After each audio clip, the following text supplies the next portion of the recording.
Welcome to the DL Gaming Podcast. I'm Bobby.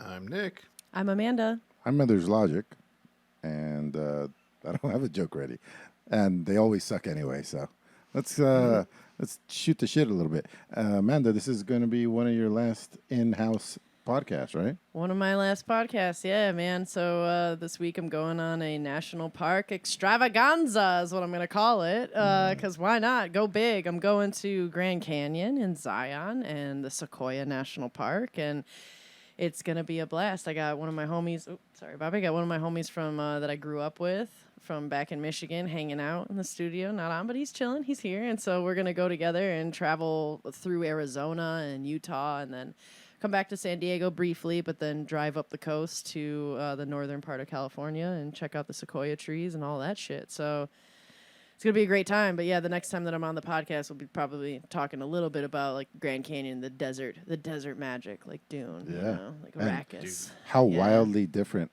you're going to go for something from like the desert national parks to the sequoias, which is like the greenness of the green, you know? Oh, Are you going to Muir Island or? Muir Woods? Well, Muir Woods? Yeah, Yeah. the game plan is to go to Muir Woods at some point, too. Game plan, give yourself plenty of time. Because Of sometimes course. it's like Yeah. a long time to get in there. Oh, yeah, Yeah. that's very true. Well, I'd like to go Well. early, you know. Early bird gets the worm, I guess. Or if you're just neurotic like me, then, yep, let's go do shit early when everybody's sleeping because There you I don't go. like people, so perfect. I think that's like the tagline for the Digital Logic fucking Discord. It's like, I don't like people. I think it would But be, here we are together. right? Be people, ew, come join me in the lobby, nerd. I don't want to smell you. And Bobby, you're up to what, 95%, 98? Yeah, I'm pretty much back. Just still coughing some, but pretty much there. Yeah, this is Bobby at his best right here, guys. Yeah. That's full energy. He's back. Well, He's been booted up. We don't have Christian with us here today, so we're on our own. So as people subscribe, I'm just going to shout it out. We got one coming in here, recycled with 48 months. Damn, he's number one. He's Yeah. the top. Number one. In the lead, 48 months. Nobody else even close. Remember, everybody, if you get to 49 months, we beat you up at DLG Con. There you go. Yeah. Yep. All right, well, let's talk about some video games on the radar, games that have come to our attention. I'm going to start it off with the Star Wars deck building game. This is not a video game. This is an actual card game. And you know I love that one, Star Wars the CCG from the 90s. I bored everybody with talking about that before, so I'll spare you this time. But this is a new one, and it's made by the developer, or the lead developer that made Marvel Champions, the card game, and the Lord of the Rings card game. I'm not familiar with those. It's being developed by Fantasy Flight, who has made a lot of Star Wars tabletop games. And it's coming out next year, 2023. And it's going to be competitive versus 1 to 4 players, they say. So that'll be interesting. As much as I love that old one from the 90s, it's got a very steep learning curve, and it is... I don't think it's as streamlined as Magic. So it's a lot more difficult for people to learn, and it's pretty disheartening, too, if you go in and play it. There's a website where you can still play it. They've got this really nice Unity engine they built on this website where you can play with other people. Yeah, but you're playing against people who've never stopped Yeah, exactly. playing. Dude. It's one of those, it's like a Warcraft 3 situation. You're Yeah. playing against people who've never stopped playing, and, they've expanded the life of the game, and they've kind of fixed a lot of the exploits in it. But if you're just playing completely open, then you're just going to get crushed by some deck that, somebody has engineered that just is, unbeatable unless you have something specific that counters it. That's what's fun about these deck building games is because you don't have to go against somebody's pre-constructed deck.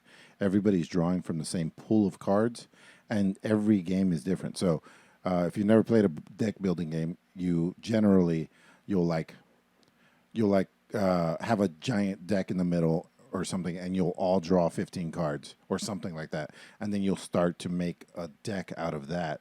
And then as the game goes on, you get more cards, or you have a selection of cards, and you're just kind of like trying to make your deck better while combating other people that are trying to do the same thing. It's almost like an RTS where like you're building up resources and stuff like that and trying to be better than everybody's competing for the same resources, but you might start going because of your opening hand.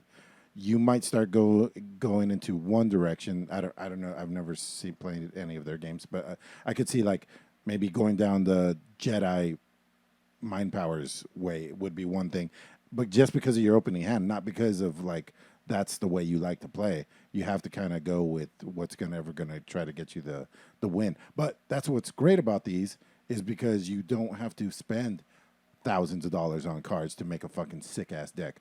Like it's almost like a board game. That's a card game. It's all set up. The thing that they'll sell is like DLC packs. So it'll just make the game denser. Yeah. Yeah. Yeah. Yeah, because a lot of those old card games, it really just came down to who could spend the most money and get the best cards, and then they would win the games. This one, they have said that they're going to expand it with new decks, new cards, and it's going to be like a living, breathing game. That seems pretty ambitious. Like you're competing against Magic the Gathering, and God, I don't even know what other card games are out there. Hearthstone, if you want to. Yu-Gi-Oh and Yu-Gi-Oh, Pokemon. that's People a big still one. play them. Yeah. Yeah. I mean, It's a tough market to break into. well, I feel this is more on the board game. Like I said, it's not a collectible card game. It's a game. It's more on the board game side of things. You know, they're not competing with Magic. This is like a board game, basically. Yeah, this Also- is like a thing in itself. I have one. If you guys ever want to play it, it's really fun. It's there's like 5 different factions of space faring aliens or whatever, and you have to like start to collect the ships that you can get, but then you're forced to play bases, and the bases is what the other people attack. So it's like you're trying to build your Starfleet up and attack other people's bases without losing your own. It's really interesting. It's really fun. Sam actually really liked it. She don't like games very much. It's cool, and I feel like if any franchise is gonna really compete, man, Star Wars is definitely gonna. I think it has a really high chance of doing really well and competing. Right? Really, what we So- need to look at is how did their first 2 games do? The ones for Lord of the Rings. I wonder what the reviews are on those. That's a good point. Because I haven't heard of them, so I don't And know. Marvel, Yeah. yeah. Well, it's called Star Wars: The Deck Building Game. I feel like the title could use a little work, but coming 2023. Can we get some Star Wars pizzazz in there? There's so much Star Wars, though. It's almost like you have to be like, this is the one that has the this. You know what I mean? Because there's so much shit out there. You need to really fucking disseminate. How do you discern? Disseminate? Discern yourself? Discern? Differentiate? Differentiate yourself. Yeah. Thank you. I learned English second. All right. It shows. No. It's all right. Just keep saying titties. You're Son fine. of a You'll get bitch. there. You know, it's all right. You're always hunting for the words, dude. It's fine. As you're hunting for the words, that's why you're part of the Way of the Hunter. So, dude, what is that game Oh. about? The Way of the Hunter. Interesting enough, I think this is a. I'm glad somebody make it. I'm not going to play it, but it's definitely something for a lot of people out there. So it's a hunting simulator, but they, according to the review that I had watched, shout out to what's his name, ACG guy. Because he's also a hunter. He was the perfect guy to review this. He said it's almost exactly what it's like when you're out there. You have to track these animals. You got to know when they rest. You got to get yourself in the right position for viewing. Then you track them down. He said it's one of the most beautiful games he's ever played. And the game is teaching you about conservation and all that stuff too. Because if you're killing, because you own this huge plot of land and you're trying to bring other hunters in, so you're trying to get the population where you want. So you can track the population of all these different animals, and if you're killing young bucks before breeding season, you can see the graph and chart. You're like, that's going to significantly affect the offspring and how many there are and stuff like that. So what you want to kill is the old bucks, but of course that's the hardest thing to do because there's not a lot of them, and they're smart as fuck because they've been around for a long time. So and there's all kinds of different things that you're hunting, and I think they took like kind of like a respect for nature type of approach. Yeah. for this, not just a Cabela's like fucking, Yeah. fucking just zoom in on the heart and shoot it as fast as you can. You know what I mean? Like every golf pro shop or whatever, they always have that one fucking hunting game. But yeah, I mean the graphics are great. He says, it's one of those slow build up things, just like hunting. Just like hunting, yeah. You can be out there for fucking days and not even see anything, and you just walk and walk and walk, and it's just this giant area. Experience. Yeah, it's about the experience. Being in nature.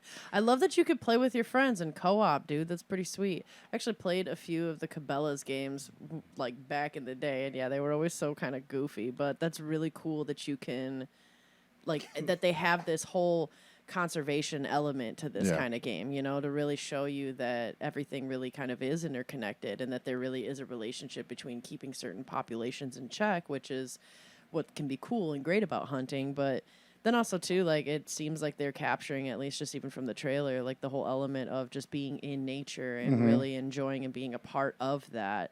And I'd be excited for that with your friends. It comes out on August 16th, so in 2 days. So any hunters listening, get excited because, this looks pretty cool. Yeah. How much is this? I'm not sure. $40. I think that's a steal. I thought it was going to be a $60 game, honestly. I don't know. For the level of graphics. I don't know. The graphics do look nice, but when we first were watching it, man, there was an elk that did a really weird fucking movement. And I was like, I don't know if they move that way, but I'm not an elk pro. We got too many deer in Michigan, not elk, so I don't know. Do they not glitch over trees in real life? Is that what they you're saying? glitch. You know what? It's actually just like Skyrim in a Bethesda game. You're going to see them running in a corner, then when you try and talk to them, they just turn and be like, oh, adventure, I didn't see you, and then go back to running into the tree. Stop! No. You violated the law. No, but $40, I don't know. That if this is a super good game and fleshed out and it's not a lot of bugs and you can play with co-op, then yeah, I would agree that 40 is a steal. If this really is a Cabela's game under a different name though, I don't know. But it does look like, just from the trailer too, with different guns and attachments and the customization that you would have in your hunting experience. I mean, yeah, it definitely looks like there's quite a lot more depth to this game than just a hunting game, which is cool. Yeah, that's really cool. It's all about the lifestyle and stuff. Yeah, I think it's cool. I feel like if anybody who is a hunter is playing this game, it's like that really typical joke about Germans. It's like, I work in a factory, I get home, and then I play Factory Simulator. Yeah. Right. This one's like, I'm a hunter. When I get home, I play Hunting Simulator. Yeah. Well, maybe they have to save up money and save up time off to go hunting. So in the meantime, this would be a fantastic game to play to hype yourself up for hunting season. That might be the itch that it needs, the scratch for the itch that you've got, right? Yep. Yeah. Yeah. So what's going on with Google Earth? Amanda, it's been around for a long time. Oh, all right. Did you just play it for the first time? I just found out about it. I think this is free, right?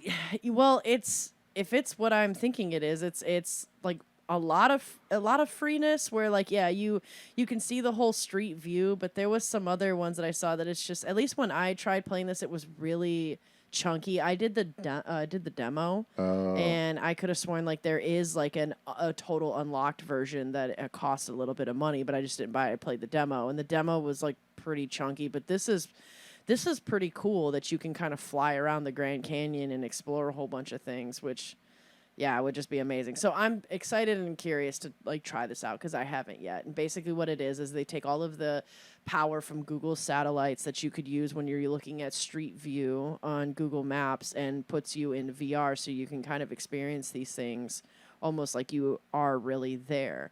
Nothing will obviously capture the greatness and just the vastness and beauty of a lot of these huge monuments, but it's a pretty fucking cool way to see things. Or I know for myself, with moving so much, if I wanted to be in a neighborhood, now I could literally walk the neighborhood in VR, which would be really fucking cool to kind of get the feeling and the vibe, right?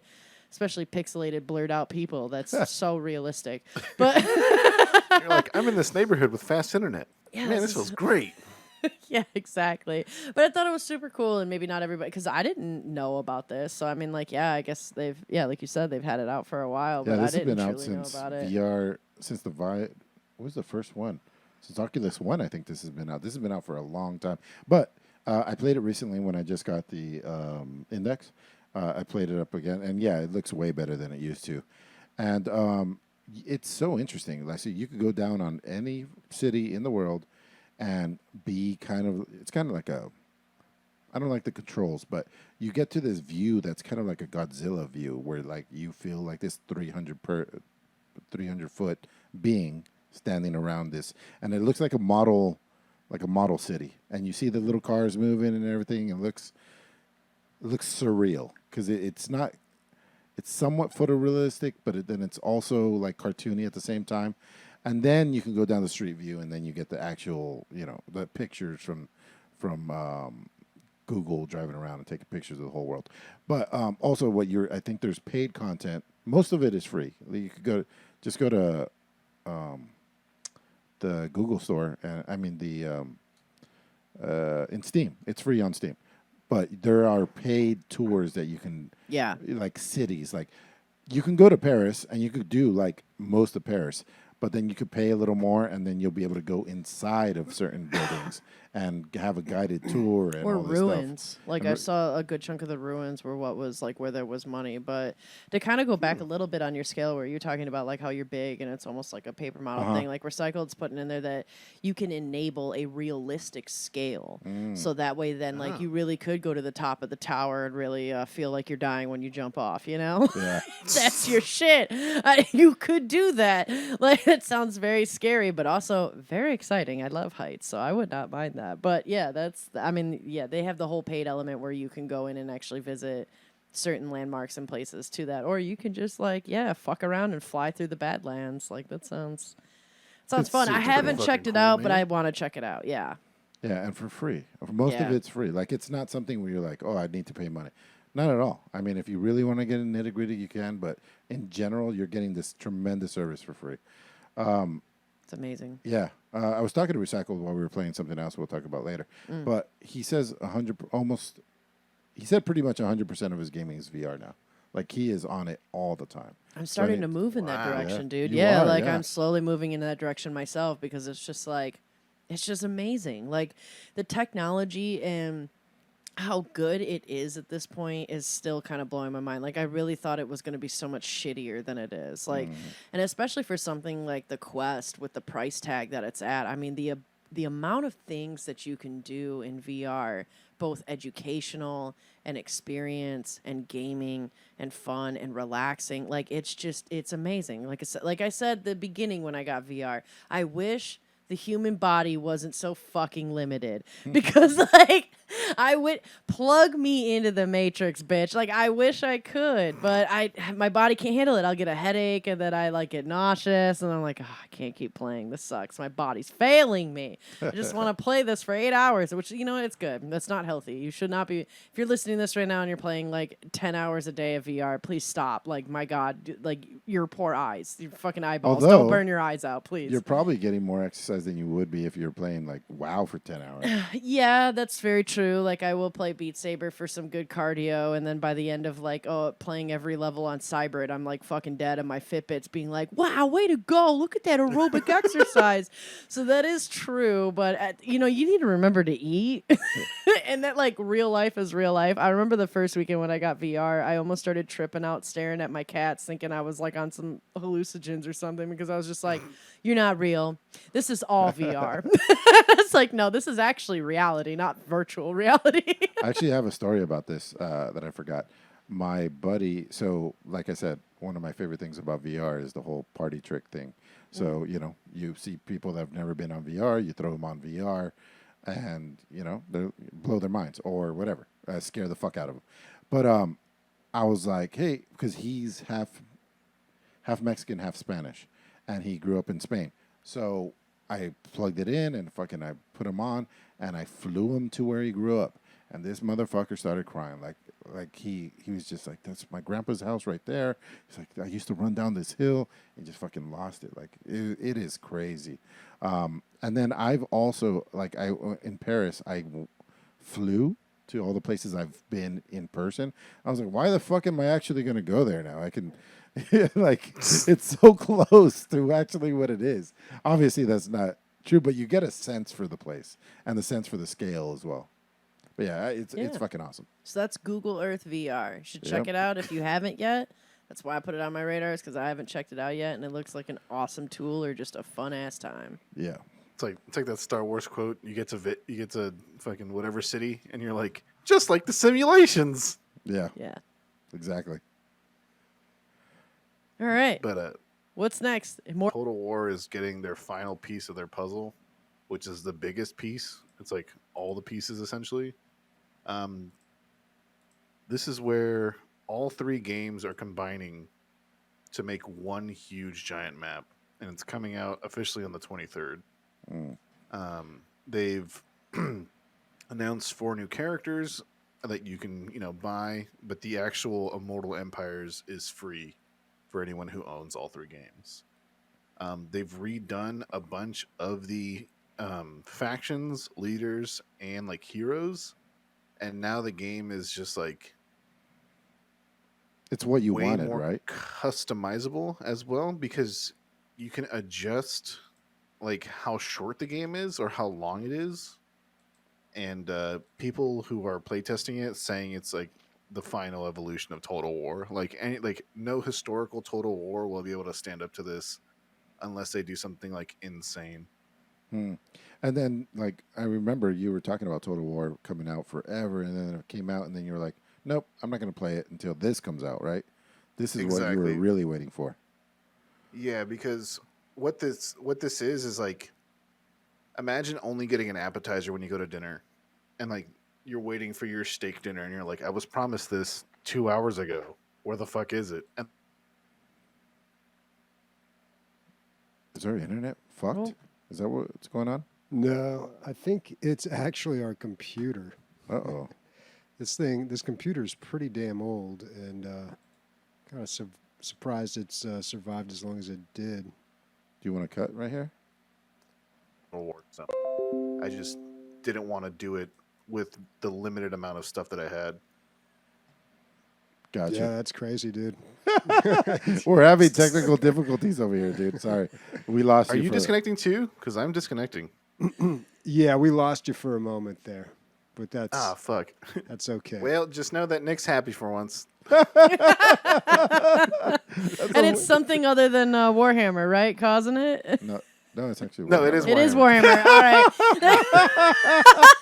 she wasn't even on board that far, dude. She didn't even know what the fuck you were talking about. It's Immortal Empires. Yeah. But All right. So how much is this for people who don't own all 3 games? So there's going to be like a huge sale where essentially all 3 games are going to be, I think, $75, which for all 3 games is pretty insane. There is a thing on Game Pass where you can get the 3rd game for free, but you can buy the first 2. So Dude, what yeah, the fuck, dude? they've already announced that they're going to try to make it accessible to everybody without like absolutely giving it away to people who don't own all 3 games. Is this It's like a big deal. Is it like a fucking continent?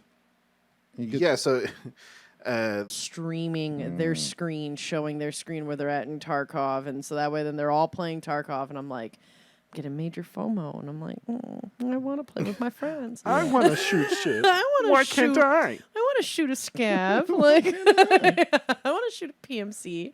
Yeah, so I got it, and now I'm on a good like schedule because I work so late. It would make me actually on a really good schedule to play Tarkov with them before I work. So Yeah. I think I will actually be able to put in some time. So coming nearest to you. Too much fucking Tarkov talk. That's something to really look forward to. I know y'all love it. You love when people repeat the same shit all over and over again, right? So, yeah, especially Warhammer, right?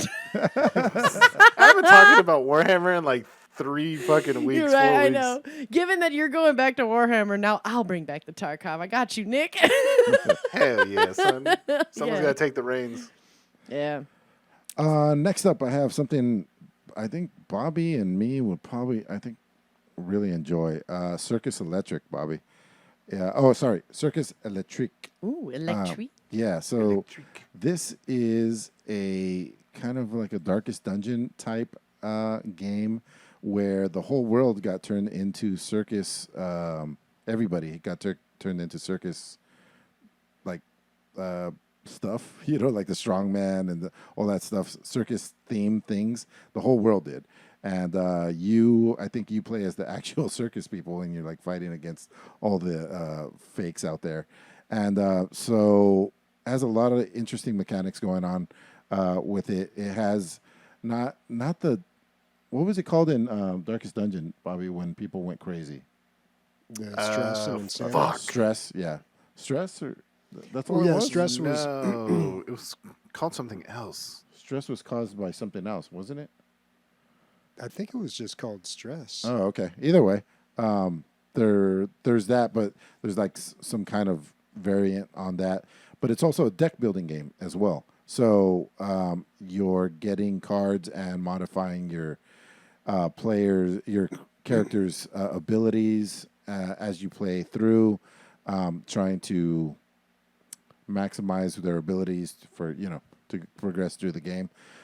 So you have your standard Darkest Dungeon lineup where like there's your 4 characters and the enemy 4 characters. But then whenever 2 of them interact, when you attack or they attack you, it brings them to the forefront so you could fully see the animations, because you could tell that they really did a lot of work on this stuff. It looks really great. Kind of like, I don't know, 1920s kind of circus situation. But I like the vibe of it. I like when I was watching the videos, I was digging the music, the whole thing, man. Oh, and then there's performances. You have to actually go into the circus and like put on good performances, and it has this whole other side game that you play with your cards. So your characters that you get will have random tendencies, stuff like that. Like one guy might be afraid of fire, so you can't put him after a fire act or stuff like that. So it has this whole puzzle game going on on top of all of that. It seems like pretty ambitious, but it looks like they're gonna. I mean, it looks great to me already. And then it's only theirs. The concept is good. It's theirs to fuck up at this point, because it already looks halfway there. I mean, yeah, the mechanics and like the fluidity of how this game is flowing, just even in the trailer, looks amazing. Yeah. Like from the combat to a cinematic scene to like all of a sudden then you're seeing these like newspaper clippings of like the vicious man was vicious. Like it's, I love how they transitioned into that, you know, and then like the skills and like the different, like your inventory and things like it looks really nice and well made. It looks like whoever coded and designed this did a fantastic job. But I mean, we'll see when it gets released, right? It's Yeah. released on September 6th, so it's coming up. But this looks really promising so far. Bobby, can you click on Zen Studio so we can see what else they've made? I want to say they've made a couple good games, but I might be wrong. Pinball. Oh, the Pinball FX people. That's actually a really good game. I like that. No, I those like it. I pinball like it games. too. Yeah, the game itself is free, Pinball FX 3, but then you Pay for the boards. yeah you buy All the the DLC. different types of games. Yeah. Star Wars ones are Have pretty they made good. anything else? Is it just Pinball FX? Shitload of pinball. Kickbeat, Steam Castle Edition. Storm? Yeah, I don't know. Ooh, Castle Storm was a good game. So This seems there you go. promising. Yeah. Yeah. Oh wait, Operencia, the Stolen Sun. I played that one. I didn't beat it, so that was. Are they really the developer? Yeah, Zen Studios. Oh, okay. This was that grid-based RPG game. Oh, yeah. Yeah, You like that one? I think. like all those ones. I didn't finish that one though, so I guess I didn't like it that much. Cool. Well, how much is the Circus Electrique when it comes out? Did it say anything about its It price? didn't have a price. Did not have a price, Yeah. but September 6th. Yeah, it looks super promising. Yeah. I'm looking forward to that one for sure. Yeah.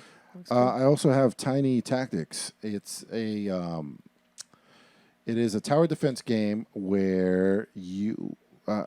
This is a new terminology to me. It's a maze one defense? where you're making the maze for the mobs to go through. You know, so you're building the walls. Like a tower defense? Yeah, it's tower defense, but tower defense. A lot of the games, the tracks are already chosen for you, and you're modifying to them. This, you're making the maze for them, trying to make it as complex as you can. But look at what you're making. You're not towers. You're little dudes. You see those little like there's like a Like wizard. frogs? Like what? No, those are the bad guys.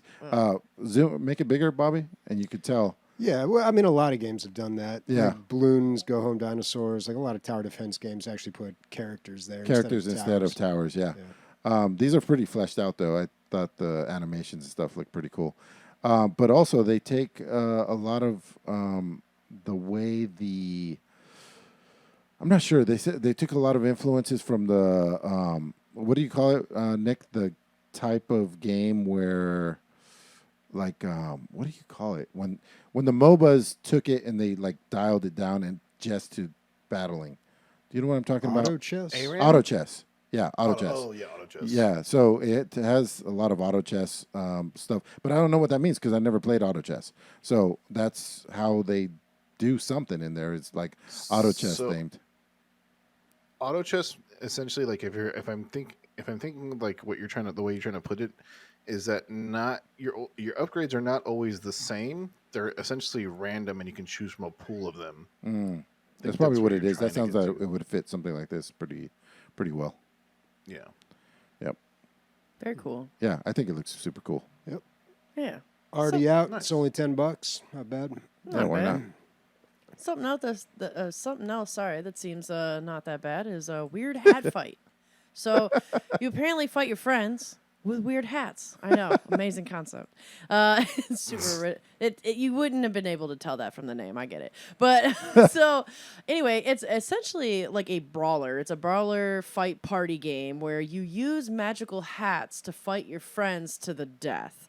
It is, I believe it's free. It came out on May 16th, and it just looks like a goofy, like fun way to beat the shit out of your friends. And I'm such a fan of that. That's fantastic. Like this seems somewhat like a Earth Falls Flat kind of like goofy physics with it, you know. But you're pushing each other off and beating the shit out of each other using weird hats and magical things, which.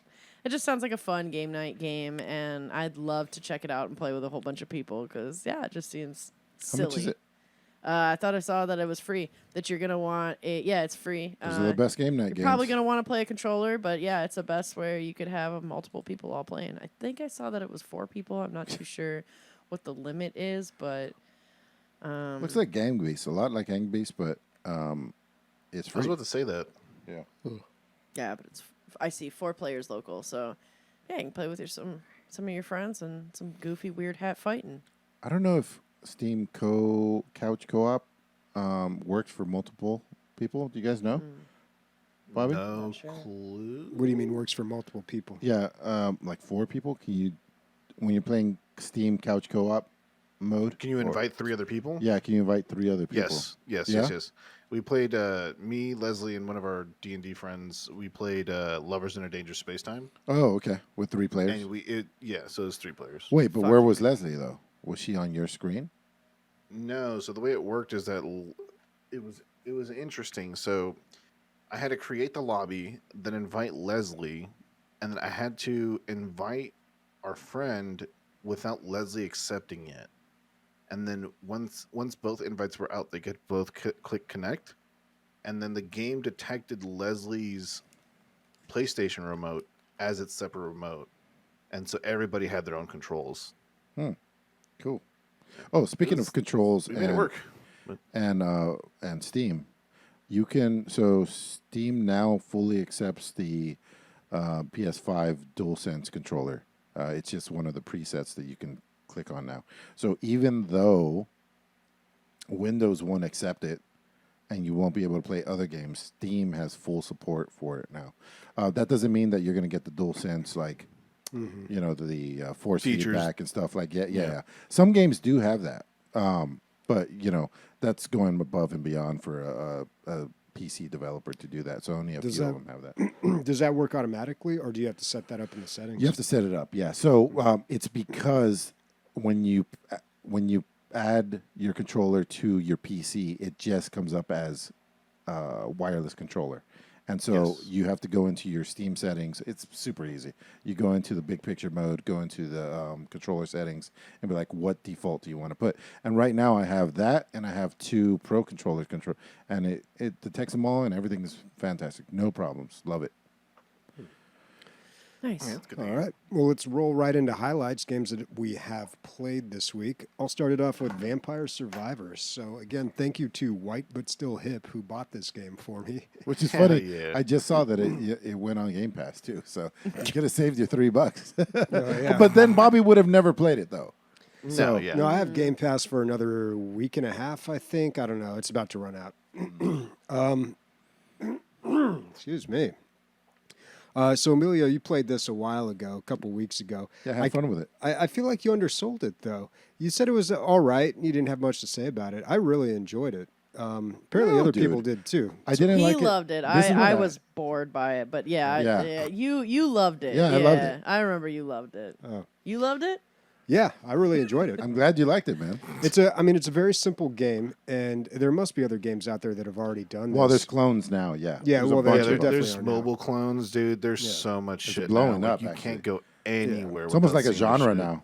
Yeah, it's almost like an idle game, but not quite. So your character auto attacks, and then you just move the character around. That's all you really do is move the character around, and then you collect like a currency, and then you get upgrades, and then he does more attacks or he gets more defense. So it's really in the strategy. I feel like they've really boiled down this idea, kind of like a Diablo game. Like a dungeon crawler almost. They've really boiled it down to the basics and made it really fun to play. And it's a roguelike, so you have a run, you end it. If you get to 30 minutes, you just win. Like, well, these wizards come out and they kind of auto kill you if they get a hold of you. The devil comes out. Yeah. But I thought it was great. Of course, you play around, you earn some currency that you can spend in a store to get permanent upgrades or unlock new characters. But you can also progress through different levels. So if you make it far enough in each level, then it opens up a new map. And the maps are different. Some of them are very vertical. Some of them are horizontal. Some of them have more objects in them that you have to go around. But I really enjoyed it. I got hooked on it for many hours. Like I Glad you was just liked it, gonna man. check it out, and then like 4 hours later, I'm like, oh man, what am I doing? What I think the graphics are not as bad as I thought they were. So watching it on the Steam page and seeing the screenshots, it looked like pretty crummy 8-bit graphics. I mean, it's not great either way. No. I mean, it's not But no. spectacular, but it looked better when I played it. But what really impressed me was the soundtrack. The soundtrack is really good, but it's really authentic. This game kind of puts itself out there as like a Nintendo game, like the best Nintendo game you would have ever played as a kid. If this would have come out on Super Nintendo or Nintendo in the 90s, it would have blown all our minds. I agree. But Yeah. But the soundtrack just sounds so of that era. It Like, sound- I don't know how they Sounds got like it. the Castlevania contract. Yeah, to yeah, me. it's a lot like Castlevania, and Yeah. the game's got that kind of theme to it. But usually, chip tunes, you can, they're not hard to do, but it's hard to do right. And a lot of games use that type of sound, and they aren't that great, or they just sound like a modern take. But this really sounded like I was playing a Nintendo game in the 90s. Like, it just really nailed it on the soundtrack. For $3, this is an incredible steal. Or free on Game Pass. Yeah, free on Game Pass. It's worth buying though, because you never know what's going to happen to the Game Pass games. I guess for $3. Yeah, I suppose. But I really enjoyed it. It would be nice if you could exit out of a run and then pick up right back in the middle of that run. But unfortunately, if you do close out of your game, it's going to just end that run. That sucks. It doesn't sound like you're asking for much either for a game like this, Yeah, just like a Yeah. save state type thing. Yeah. I can't be too hard because some of the runs are really quick, and it is nice to have a pick up and go game and something you can put down real quick. That's what I really appreciate about this type of game compared to something like Diablo that just demands your entire life and all your time. But it would be, because if you have a really good run, you're going to the end, which is 30 minutes. You're not going to put it away. You're not. Yeah. I'm going to be late for work if I'm having a good run. Yeah, Because so you kind of got to go with it or Yeah. just leave it on. So, Bobby, So you beat the game, obviously. You know that when you got to 30 minutes, you did it once. Well, yeah, but You beat a level, let's say. yeah, I'm on the third or fourth. I'm on the dairy farm. There wasn't even there was only 2 maps when I played. Okay. But what I was going to say is, obviously you've probably known this now. If you continuously get the same ability over and over, it morphs into a super version of itself. Have you done that? Yeah, if you press escape, it shows you what the combinations are. Oh, I didn't So, even know that either. Yeah, yeah. When you collect these items and you upgrade them, it'll show you what, like if you get the whip and the health upgrade, then it gets you get this super strong life stealing whip. See, that's all new to me. Yeah. That Oh, wasn't in okay. there. Well, yeah, they've made a lot You of should changes. revisit, man. Yeah. Yeah, it's worth checking out. It's a great game. Highly recommend. Vampire Adam's like, Survivors. this looks like shit. Yeah, the graphics are rough, dude, on this thing. But yeah, it's almost like a new genre. What's funny is that there's people that like developers on mobile that are making this game, and they're like, "Look how good our graphics are." I'm like, "It still looks like shit." Yeah, so I've played 2 of the clones already. I haven't talked about them on here yet. One of them, because one I returned because I didn't like it, but the second one I haven't played enough to really talk about it yet. But I'm going to continue to play it. Basically, though, I'll go into it really quick. You are the king, and you're in the middle, and you have 4 little dudes that protect you. Same concept. You walk around, but you have an extra thing that you can do. You can conscript the guys to protect you. You're like, oh, I need another ranger or I need another paladin.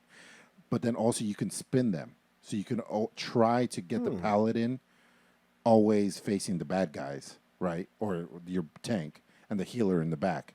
But they're attacking you from all different ways. Anyway, it's also overwhelmingly positive. I just haven't played enough to like really talk about it. But I will. I have 2 things that are not on my list, and I want to talk to them before I forget. Bobby, talking about sitting down, and then it's 4 hours later. Last night, I'm like, I want to shoot stuff. I haven't shot stuff in a while because I've been You playing. and a shooter? Yeah. I've been playing Final Fantasy, right? So I downloaded fucking Team Fortress 2, and I played that shit for 4.5 hours, dude. It was like 2:30 in the morning, dude.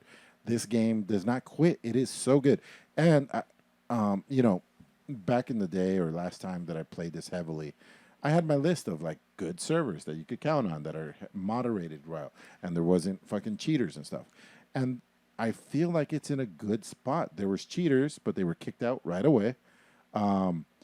People left, but then it was fucking filled up with new people right away. Half the people would leave, and then it would auto balance right away. Just like it just worked. And for games like this, when you're talking about like an online shooter, you're talking about a lot of times the most hateful, shitty people. Everybody was nice. Everybody's giving each other compliments. Occasionally there was a fucking bullshit, but like in general, like everybody was having a great time, man. That's not a real shooter then. It's the best goddamn game. That's not real. It's so fun. I can't believe it's only don't very exist. positive. Part of what makes a shooter is the shitty toxic community. What are you talking about? You weren't playing a shooter. No, It's the I'm extreme fucking racism with you. and sexism. Terrible sexism, yeah. Yeah. I can't say Team Fortress is good. Duh. It's a classic. It's a classic. Right? It's a classic Yeah. at this point. It's yeah. a le classique. Nice. Yeah. I think the last time I played it was about a year ago. I do get back into this game every now and then. Oh, and by the way, it always delivers. straight to the top again. Like, what are these kids doing? They have no idea. Like, I was on the top. Like, I'm like, if I'm the best one after not playing for years, who are these It's like young riding kids? a bike, man. You don't. Yeah. Although I don't know, we played together a few times, and I don't know.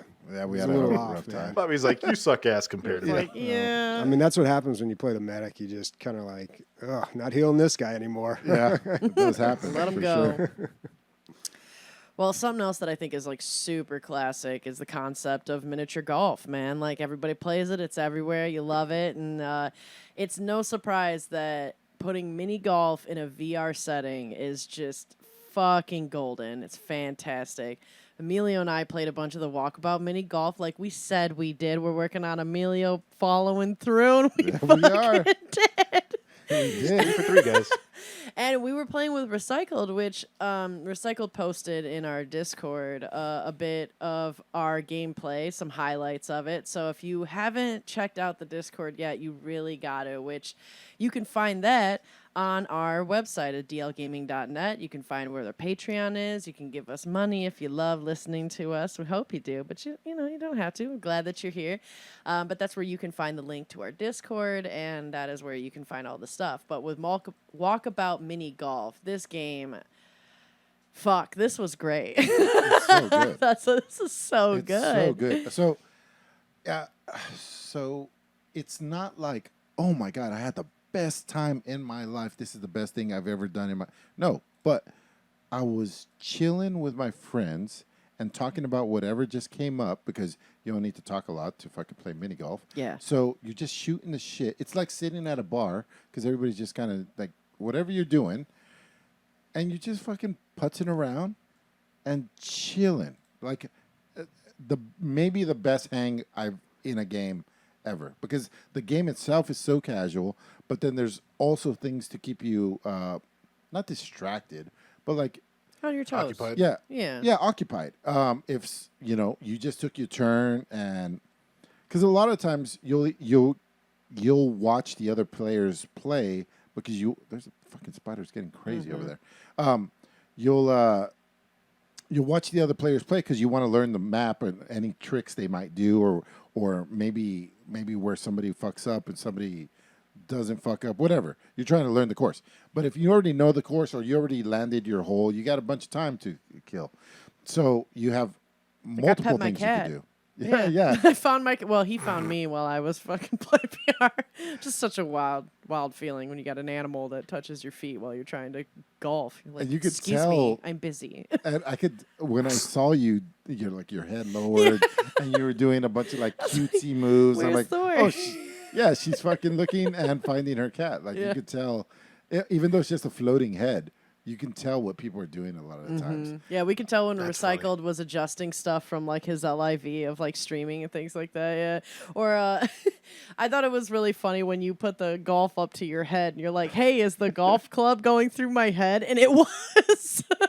So there's like all these really fun, goofy moments, like you can be Mary Poppins at the end of every single hole if you wanted to, which is what I did. Because if you hold the joystick up while you're holding your golf club up, it will start to vibrate, and then you will literally fly. You start flying. You start flying, and you can fly around the course and explore things because they have all these hidden golf balls that you can collect. The game is also an Easter egg hunt. It is. The entire time. Almost every That's hole pretty has a fucking hidden rad. ball somewhere. And then once you find that ball and you suck it up with your ball sucker, it's now in your ball collection. And then you have that decorated ball forever. Yeah, there's a lot of balls and holes joke.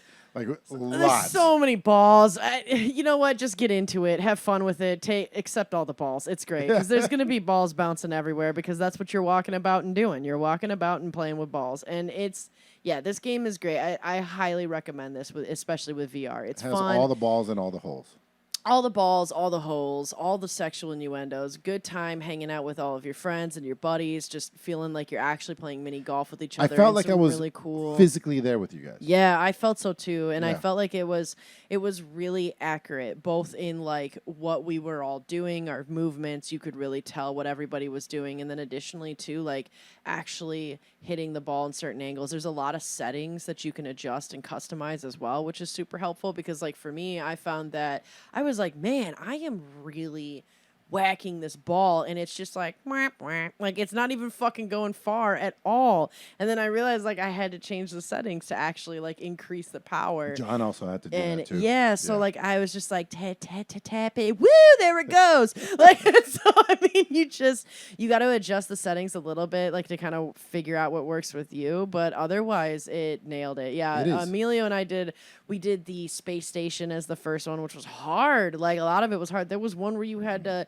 I think you bounced off of the actual space station itself Yeah. and then landed into the hole. It was not like supposed to, but you're not that's- supposed to, but it was crazy. It was Yeah. awesome. And then we did like a Arizona Like, I love how you put it as like a heroin retreat, dude. Because it was It's so a Sedona. Sedona tree, you know. Because it was so like the music was That's the so one. even keel, and the music was so soothing, and like you're in this whole like canyon area, and I'm just like, okay, where's the lady selling me crystals that she got from Southern America? You know, like that's what I was like. Yeah, like where's all the healing Reiki shrines and shit? Like, yeah, like that is what it felt like, but it was cool. And then we did like the Candyland. Well, I don't think it was called the Candyland. It reminded me of Candyland though. Candyland, The border, basically. yeah, it was Yeah. like the board game of Candyland, and that was awesome. Nondescript Sweets Land. Yeah. It kind of was though, and that we saw some unicorn poop and like some things together, dude. And it was great. Like it's such a good time with your friends. I couldn't it right recommend this game enough, man. I loved this game. Yeah. And I think it was like $15 for the DLC with a whole bunch of maps, which I mean you can decide for yourself, but I do feel like with how much promise there is in this game, especially if you can get a bunch of buddies together to play VR and just like hang out with each other, but in this setting, that is really where it's such a great way to enjoy it. And there's definitely people that are going to be like hardcore golfers, but I think that they would enjoy this as well because the different holes and stuff were challenging. Some of them were really tough and really good, you know, so it's a nice mix. And it's What- I think it's spot on, dude. Like if you're off and you're like I shanked that to the right a little bit. Yep. You shanked it to the right a little bit. You have a feel for it. And Days, no offense, she was off like Oh, it's she terrible. was always hitting like different ways. I had And a I was curve. watching her putter and I always knew which way she was going the wrong way. I was like, "Oh, she's angled the wrong way." And she would hit it the so it is calibrated perfectly, like the angles, and I'm like, that is so impressive, man. It's just my long club has a natural curve to the It's- left. And yeah. so like it always curves. gentleman's curve. It's a gentleman's curve. So That's what I have. funny enough, you kind of get fatigued playing. I got fatigued yeah. playing this. It's weird because just standing around in your kitchen with your shoes off, I don't. For some reason, like my legs were getting tired and numb. They were getting numb, is what it was. So I had to like stretch, and then Day started playing on her. She I sat sat down. I wanted to see what it was like sitting down. So it was really 'cause- weird because her head was at crotch area, like all the time, and you start every hole at the same fucking hole. So I'm like, I gotta keep moving away from Days. And it was funny too because like if I was resting my controls, like my hand controls on my knees, the way that it was on there, it like angled up. So I'd imagine that I was just like a head at crotch level with like a golf club just diagonally up in the air. It's pretty much yeah. Like, it was just a weird view.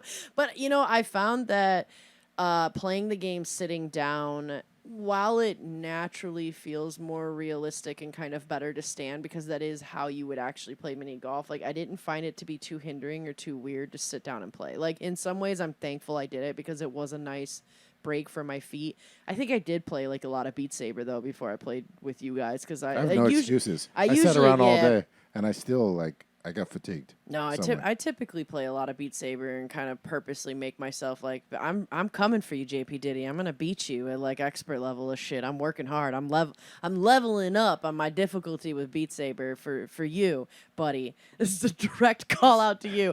But anyway, yeah, with Walkabout mini golf, like I felt that sitting down was actually fine and cool too. So if that's a better way that you would want to play, you should definitely do it. It's so funny. But it is weird. You are at crotch level, yeah, and Yeah. everybody will comment on that. So. And your putter shrinks and grows depending on where you're does. at. I had a perfectly. baby Like, putter she when had I a was baby sitting. ones. It was a like- little when she tiny was sitting, she putter. was It was and my accuracy was so much better. No gentleman's curve. yeah. That's what I needed to do. I needed to make it smaller. If it's too long, then it curves. That's the problem, right? This is nonstop sexual innuendos the It's entire great. time. It's so good. It's such a good And time. is it so? I guess the real question is it better than real life mini golf? I would think say so. so. Yeah. Yes. Yeah, for Nice. for multiple reasons. So look, check it You out. can play dude. naked. You can drink as much as you want. Yeah, you can fly, right? So you're flying and you're looking for these fucking. You're playing. Yeah, can you fly in real life, dude? No, but like No. you're looking for these Easter eggs, and then as soon as it's your turn, you just hit one button, and not only does it take you back to where you need to be, but it squares you up, and you're already ready to putt. Yep. Like you don't have to walk and put yours out. No, it's already 45-degree angle. There's the ball. There's the hole. You're good to go. Just one button. Boom. Anytime. No matter how much Easter egg hunting you're doing, flying through the cosmos, one button, boom, you're right back. And then there's a chime that lets you know, like, bring. It's like, oh, it's your turn, and you go right back. There's that. There's a button where you click it and you become this like Godzilla sized thing, and you can see the whole place, and you can, it looks like a little model, but you can see the other players walking around on there, and you can zoom in and you can teleport to any hole on the map. It's fucking awesome. This game is really incredible. Yeah, it's really incredible. I can't remember how much I paid for it because I think I got it on the Steam sale when they had their little VR fun sale. But it is $15, and that is A so steal. fucking worth That's it. a steal. That is a steal. Fuck mini golf courses. You hear it here first. Fuck the real courses. Yeah. Get Walkabout mini golf and live your life in VR with your friends playing mini golf. You're like, But spend in real $3,000 on a VR situation. Well, okay, you don't have to. Like, you don't have any to. Quest is pretty Well, I was cheap. going to ask you, Dace, but- do you ever have the Quest do the processing? Do you ever play like cord free? Yeah. So right now I have it set up through the Airlink, right? And so I try to go cord, but actually my USB-C cord on my computer's kind of dying, I think, as an actual port. It keeps shorting out, so it isn't always as well connected. So I can't rely on that as an actual connection to my Steam VR. So a lot of it's through like the wireless Airlink, but The wireless Airlink, though, what's doing the processing? Your laptop? it's still the laptop. Okay. But what I was getting at is that so embarrassingly, I got frustrated enough with the figuring out how to do the modded Beat Saber that I bought Beat Saber on Oculus or on the That's fine, Quest on the yeah. Quest itself. And then modded that? So and then modded that, and that's kind of what's working better is doing it that way, Yeah. like through the Quest and stuff. And so I play Beat Saber through the processing, and it's not as good as my laptop. Yeah, I I would actually imagine. prefer it with the laptop, even though my poor laptop is like, "What are you doing to me?" every time I play VR.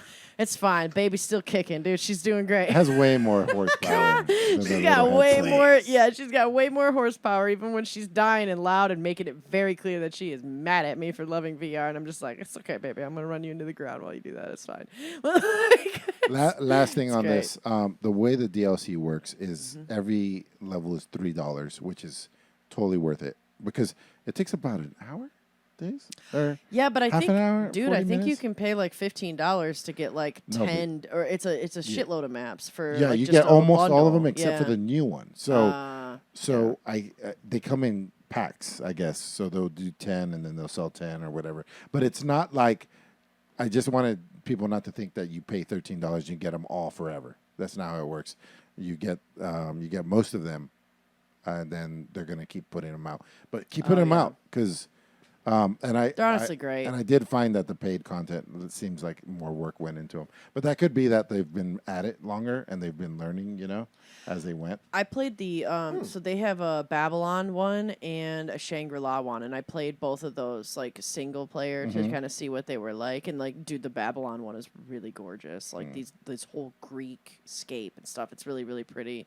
I wasn't the biggest fan of the Shangri-La one, but the other ones are good. And what's cool about this is like you really actually only need one person in your party to own the DLCs, and then everybody can do like a guest pass of it. And because that's what initially like brought the whole thing onto the radar for Emilio and I, is that Recycled had the DLC packs, and so we played the Candyland one, which is called Sweetopia, and that was a DLC one. But since Recycled had it, Emilio and I were both able to be like a guest in it. However, we're not able to collect the secret balls. So if you Sons of want, bitches.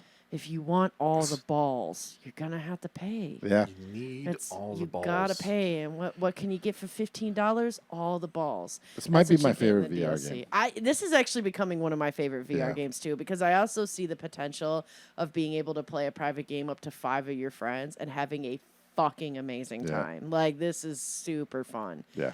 I'm enjoying this game a lot. This is really bumping up there with fucking Demio for me, man, which that is high praise. Yeah. So, but you know what? I'm just going to lead right into it, because speaking of having a good fucking time, y'all have got to try the Good Time Garden. Is this what you've been talking about? This game is stupid, and I love it. I love everything about this game. It is fucking ridiculous. It came out in 2019. It's not even a new game, but it's free, and it's so short. It took me like 20 or 30 minutes to beat this game, but it's amazing. It's like the dark side of Rick and Morty and like the savageness of some of the shit in Rick and Morty mixed in an Adventure Time world. Like, and so you are running around as this little weird turnip looking dude with a tiny little baby dick, like gathering things. And like, it drew me in by like the scene right now that we're looking at, which is, like I said, you're like this weird looking turnip head root. I don't even know how to really describe him, but he's got a little tiny penis and you're running around and like, it just smacks these two looking things to the titties. And what happens in this game is when you do that, all of a sudden, like, the ground cracks and you hear, ooh. And then, like, these two creatures pull up and they're hugging and they're like, it's so fucking weird. This game is so weird, but it is so short. And it's definitely, they describe it as, like, a short, surreal experience. And I could not agree more. It is dark. Out there. You can tell. It is funny. It is out there. It's hilarious. It's a short game. It's easy, but it is such a weird, creative, like, spin into a video game that is just, it's fascinating and it's hilarious. Like, you walk on these lily pads to this frog that has all these titties and she's just fucking berating you the entire time you're walking around. She's like, look at this little dick man, look at his little penis, what are you doing, get over here. Like, it's so fucking funny. Like, this, like I said, sounds very Rick and Morty. That's what I say. Yeah. It's got like the kind of savageness and like the funny fourth wall breaking and like just like silly and humor of Rick and Morty, but in a very like, ooh, weird, like Adventure Time, Mr. Lemon kind of fucking vibe too. Like, Guys, have you played Accounting on VR? No. Oh, yeah. It's made by the guys. Is it Justin Roiland? Yeah, or- it's them. I think did they do it before Rick and Morty, Bobby? Or after? Do you know? I can't remember. But either way, yeah, it's more savage than Rick and Morty. It's crazy. It's like a trip. It's like shit. this in VR. Yeah. Yeah. Well, Adam, you were telling me about Counting Plus, I think. Yeah. That is it. Oh, okay. There was all right. Yeah, there was something else that was like Rick and Morty, but they were able to be free instead of like Yeah, the confines yeah. of the expectations of the fans. Other show. Oh yeah, his other show. Nice. Yeah. Yeah, and and that's this- free too. Accounting Plus is free. Accounting Plus is free. I think so. Fuck yeah. All right, I'll have to check that out. Cause yeah, I mean, but this game, The Good Time Garden, like, I'm gonna play wouldn't- it. I wouldn't say it like okay, so it's a good time as a player, but you know everybody in that garden is not having a good time, and I think that was on fucking purpose. No, but that's part of the game. Like that's it's. This game, I'm serious. You guys, please, it's free. It's the weirdest fucking indie game you'll probably play, and you'll probably laugh your ass off the whole 15, 20 fucking minutes it'll take you guys to play That this short? game. It's so short. You have 5 tasks. You have 5 things you have to do, and then it's done. And this game was just like, whoa, what the fuck? I've never played anything like this.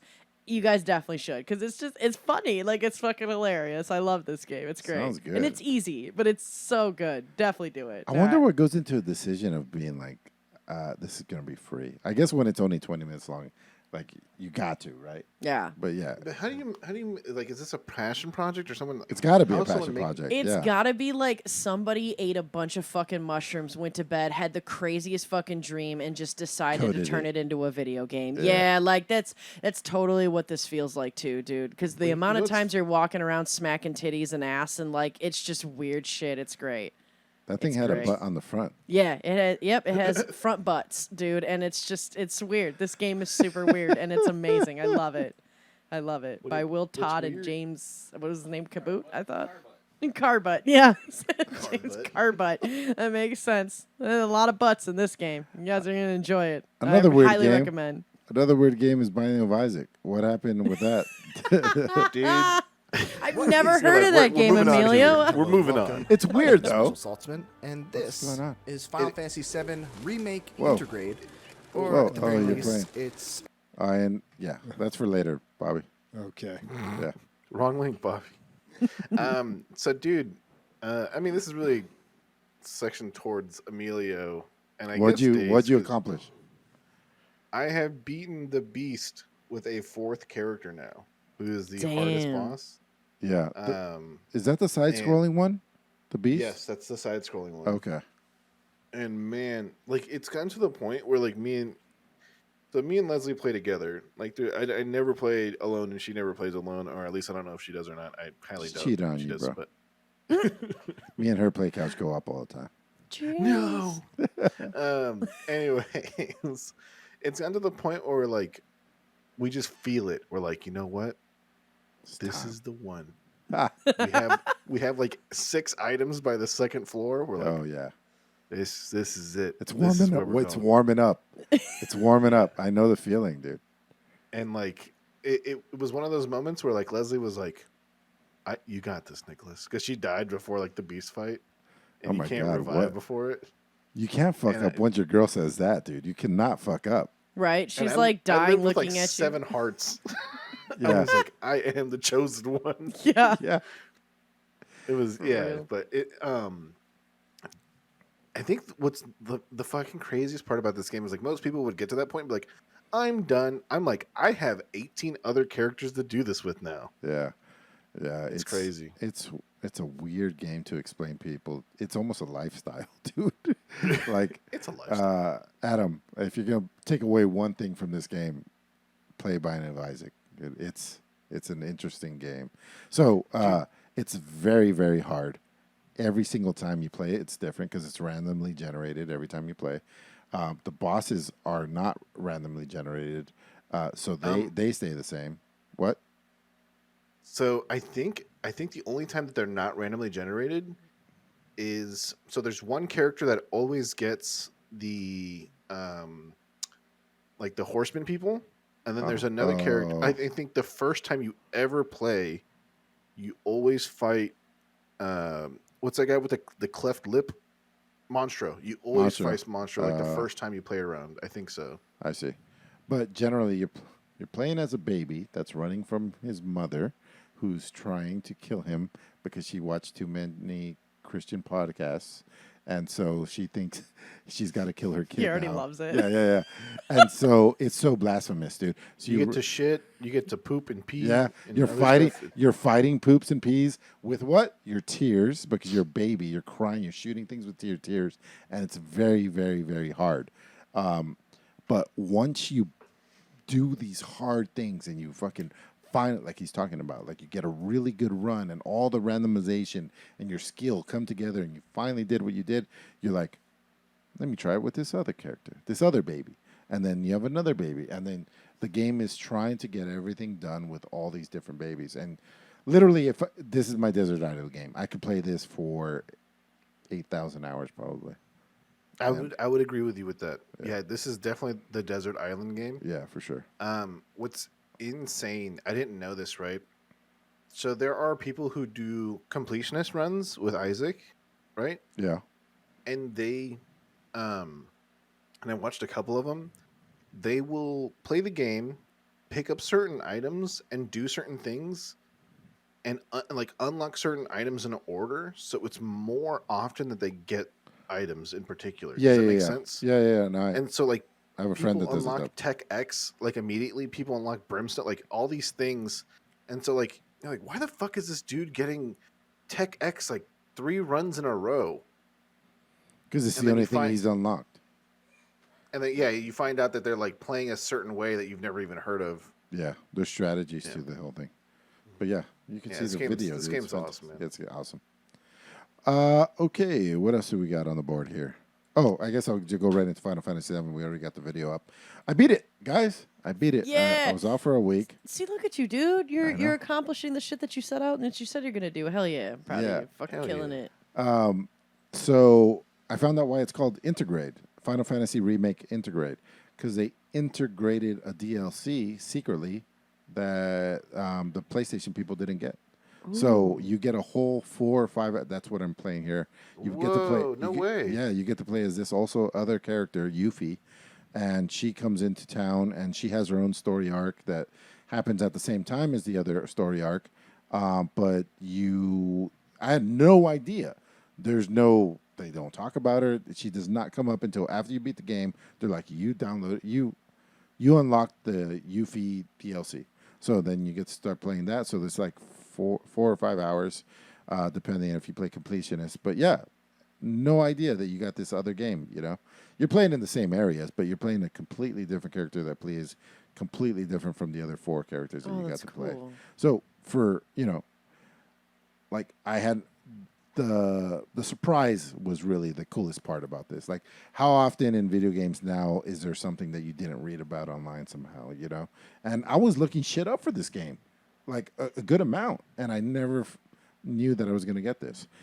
So that was cool. That's amazing. All things considered, I give probably Final Fantasy VII a strong recommendation, probably like a 9 out of 10. I really enjoyed it.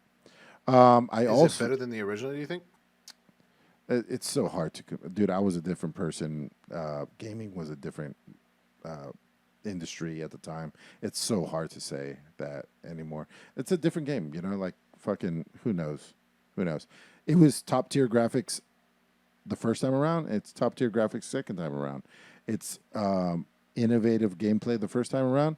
It's innovative gameplay the second time around. But the whole checkerboard has been moved 30 years or 20 years, whatever it is, into the future. So it's just hard to say. But they're comparable, and that's saying a lot.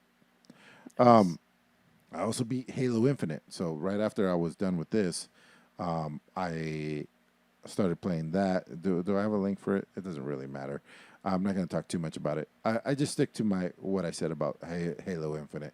Half of the game happens on the ring or the Halo, where it's like outdoors and you're like driving ATVs and tanks and having a good time in the outdoors, and it's fun.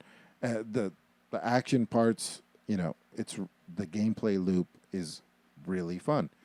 Shoot, run out of bullets, pick up this alien gun, shoot until that runs out of bullets, kill another alien, pick up his gun, and there's like 40 guns, and it's just really fun. You're Spider-Manning around because you got this grappling hook, and you feel like Superman. It's fun. The gameplay loop is good. Where this game let me down was half of the game is inside of these, like, they're basically Memory core things. Yeah, they're like the bad guy spaceship dungeon things. They're buildings, the alien buildings. Every single half of the game, whatever it is, 40 hours to beat, 30 hours to beat, half of the game is inside of these things. They all look exactly the same. It's just black metal. Everything's black metal. The crates that you hide behind are black metal. It just gets so repetitive. The environments, like I said, the shooting and the killing and the guns, all fun. I just wish it happened in a more fun environment than angular walls and just the same thing. I had a blast when I was playing out in the wilderness, you know, because you could go fucking jump in a tank, and you could grapple hook into a vehicle. So you'll grapple hook a vehicle, you'll pull yourself towards it, kick the driver out, take over the vehicle, and then fucking start fucking people up in that vehicle. But there's none of that inside of the buildings. There's no vehicles in the buildings. It's just like hallways and shooting. And hallways and shooting. Yeah, that's all it is. It's on Game Pass. It's free on Game Pass. Play it if you want. The first like 20% of the game is all in the outdoors, and it's really fun. And then you go into your first like building, and you're like, ooh, this is weird and mysterious. And then there's like 40 more buildings, and they're all exactly like the first one. I'm like, that's where it really lost me. Yeah. A lot of people complained about the multiplayer aspect, but I complained about exactly what you're talking about. It's just like, all right, cool, I'm in the forest again. All right, cool, I'm in this weird place with all the same kind of technologies and stuff. Like, can we change it up a little bit? Yeah. And their whole shtick was like, oh, we have all these varied enemies, you know, all these different boss fights. And it really couldn't make up for it. Oh, when you said boss fights, it's going to remind me one more thing about Final Fantasy VII. Why I couldn't put it down until I was done. The last 5% of the game is all boss fights. It is like... Is it? Boss fight, boss fight, boss fight, boss fight. And I'm not complaining. This is awesome because different environments, different bosses, and in Final Fantasy VII, every bad guy you fight is its own puzzle. It's not just quick reflexes and all this stuff. You have to figure out its weak point and all this stuff.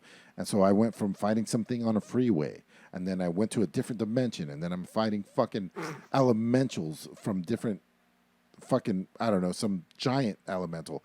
And every time he makes these fucking giant things, he's losing part of himself. So as long as I keep fighting these bosses, he's getting smaller and smaller, and then eventually a big one falls, and then Sephiroth comes out. Then you could have fucking fight Sephiroth. Dude, and every fight is like, if you don't die, it's 20 minutes. It's fucking, it was a great time. It was a great time. Yeah. It's all stupid comic book child manga shit, but fucking I gobbled it up. It was so good. Yeah. What else? Where are we at on our list, Bobby? Are we done? Yep, that's everything. Cool. Nice. So it's time for listener questions. We got quite a few here, quite a few from Orconius. So we'll do a speed round with those. He's got a lot of hypotheticals, it looks like. First one's from Kegs. What is a must-play game from the PS1 era and earlier? Sorry if this was previously asked. I don't think it was. We're generally like PC gamers, right? So, but I did have the PS1. Bobby did not have the PS1. Where were you on the whole console over? Yeah, so like I started actually on consoles for a long time. I have embarrassingly enough to admit, have not been a PC gamer that long in comparison to probably you guys. I mean, I remember the first PC we had was like on Windows 95, so we had it, but it was a super religious setting, so it was all like the Garden of Eden and Jesus shit, so it was not the same as like most PC gamers. So instead, like the first kind of gaming console that I had was the Sega Genesis, and all my friends had Super Nintendo entertainment systems, and so I played a lot off of that. Like, holy shit, Sonic was great. I thought the Lion King game was amazing on the Genesis as well. Like, Lion King was super fun. I loved Tetris on it as well, and then like obviously with Super Mario and a lot of amazing. I remember playing Duck Hunter. That was a great game too, on that. But I don't know. My brother had a PlayStation, and from the Nintendo series, like I went to Xbox, and so I was always more of an Xbox player, and that kind of evolution, not PlayStation. But my cousin had PlayStation, and we played a lot of Final Fantasy VII, which was fun, and so I was kind of familiar with Final Fantasy VII, and I remember playing a lot of like Harvest Moon, but on the Game Boy, not on PlayStation. But I know that they came out with their own on that one, and so I don't know. To me, like a must-play game from the PS1, the one that sticks out the most to me is actually, like, ironically enough, Adam and I have a mutual friend, Kevin, who would always play like the Silent Hill and horror games, and Silent Hill. I cannot play scary games. I am such a scaredy little bitch about that, and you guys know that. But like, I love watching them, and a lot of that is because it brings me back to PlayStation 1 and the original PlayStations, and like seeing my friend Kevin play the Silent Hill series, and I loved that series. I loved watching it, and I actually went to the place, I think it's called Centerville in Pennsylvania, because I wanted to go to the Yingling Brewery, and they have the place where they filmed the Silent Hill movie that is actually really close to where that brewery is. And I went there, and apparently they still someday, unfortunately the day that I visited, they didn't have it, but some days, because there was a huge coal mine underneath that went through a massive amount of fires, the ground will still it's Centralia. Yeah, so Centralia is the place where they filmed the Silent Hill movie, and on certain days you can actually still see the ground will steam that's coming still from fires burning deep in the coal mines to this day. And it's a very creepy place because almost nobody lives there, and so I drove by. Well, no, but like a creepy paradise. Yeah, like a very creepy paradise. And it feels very like Silent Hill vibes. And so it almost can feel, and you could totally see why it was such a great place to film Silent Hill, because like they had this really old fucking church there that was in Silent Hill, and like that is really fucking spooky. And it was also really cool to drive by and like nobody be there and nothing be there, and there's just like sides of a road that is just graffitied and has been left to like nothing. But it's because I loved watching the Silent Hill series, and Silent Hill starting on PS1. Like that's the game to me that really sticks out. If you can handle a horror game, fuck yeah. That's a the great must answer. play is Silent Hill. That's a great answer. Yeah. The whole like the mechanic where there's obviously mist throughout the whole game, but you can tell when the bad is it ash? Yeah, a lot of it was ash because it was burning. But in real life, they have like the steam coming. But like in Silent Hill, it was ash because it was burning forever. You can tell when the enemies are close because the static from the radio. Yeah. So, but you didn't know what direction, so it added this whole other level of like when you're going to be in trouble, possibly. Yep. but not always. They really, I think around that era is when they definitely really started doing that, of having so many different environmental things cue you that a battle was coming up. A lot of times games have that with music, but like to have such an environmental element of that is cool to have as well. And so, yeah, I think I agree, like it was really, really pronounced in Silent Hill. Kind of paved the way, maybe. Maybe that's a jump, but maybe they paved the way to a lot of Could other be. games doing that, yeah. Bobby, I forget. I know you did your roundup of like video game movies, but wasn't Silent Hill your favorite out of everything you've watched? Yeah, it was one of the better ones. It's one of the ones that a lot of people like Yeah. the most when it comes to. It haven't definitely seen scared the fuck out of me when I watched it, man. Like, there's a specific scene that involves like Johnny Cash's Ring of Fire, and I'm like, yeah, I'm good off of this. I don't want to watch this anymore. This is scary. I will say if anybody is in bumfuck Pennsylvania and is close to Centralia, Pennsylvania, you should go check it out just for the ghost town feel alone. But understanding that that's where they filmed Silent Hill is a whole Yeah. nother level of appreciating that Damn. random ass fucking nowhere place. Yeah. Because it is. It's in the middle of nowhere. I'm not gonna say that this was this is like must play, but I will tell you like a game that hardly anybody played. Me and my friends enjoyed the fuck out of it, and it was way ahead of its time. It's called Unholy War, and every time we talk about the PS1, we talk about it. Anyway, it's a asymmetrical arena battler, I guess. You pick your alien, they pick their alien, and then you play on this asymmetrical map, and you just duke it out, and you guys have completely different abilities. It's almost like playing ARAM with one character, but it's not. Yeah, and yeah, so you look at this. We're watching a spaceship fight a guy who's has a whip, and so the game is. And one player is playing one guy and the other guy is playing the other guy. But the thing is, it's like nowhere near Street Fighter where you guys are at least on the same spectrum. You're both humans. This is like completely different. I kept playing this gremlin type guy. It might be that guy right there. I'm not sure.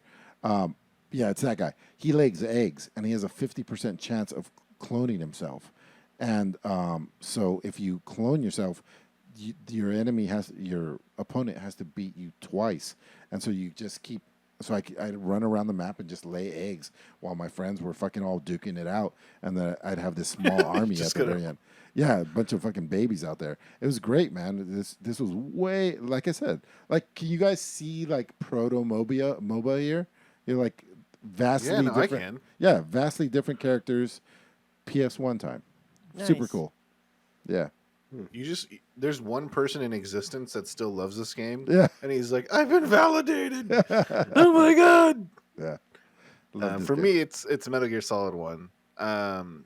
Like, Classic. if you want to see where it all came from and it all started, that's where it's at. The story is amazeballs. The gameplay is really good for its time. Like, it was revolutionary. But yeah, no, definitely Metal Gear Solid 1. Is that the guy who's in charge now? The super famous guy that I can't think of his name right now. Hideo Kojima? Yeah, was he in charge of that project? Yep. Oh, gotcha. He was even in charge. He was also in charge of the Game Boy games. All Like, right. There's 2 Game Boy games, and then like the rest was on like PlayStation exclusives essentially. And yeah, he was in charge of that. He took care of everything. It's arguably some of like the best writing in video games in my opinion. So check it out. Yep. Nice. What about you, Bobby? I never had a PS1. Never really played it either. I was trying to think of what does that era mean though? On Nintendo, what was it? Was it Super late Nintendo and 90s. PS1 at the same time? Yes. So Super Nintendo came out, I believe, Before. a tiny bit after PS1. But let me check. Really? Yes, Super Nintendo. Huh. But still, this would be the era of like Doom, StarCraft, Half-Life, on PC gaming. So at late least. 90s. It's late 90s, yeah. Yeah, so I had what's a your favorite late Dreamcast, 90s game? Late 90s. I don't know. It's hard to say that it's must play because a lot of those games are old, and you go back to them and they just feel so dated. Even the ones that I love. I'll just say a really good strategy game from the late 90s, Star Wars Rebellion. You can find that actually for free online. It's on, I can't remember the name of the website, but there's one that just lets you download games for free, and it's completely legal because some games, because the license is not owned by anyone anymore, you can just get them for free. And this is one of those games. And the people have like mods out there to upgrade it and get it to work better and even get the multiplayer working. Christian and I actually played it, I don't know, like a year or two ago.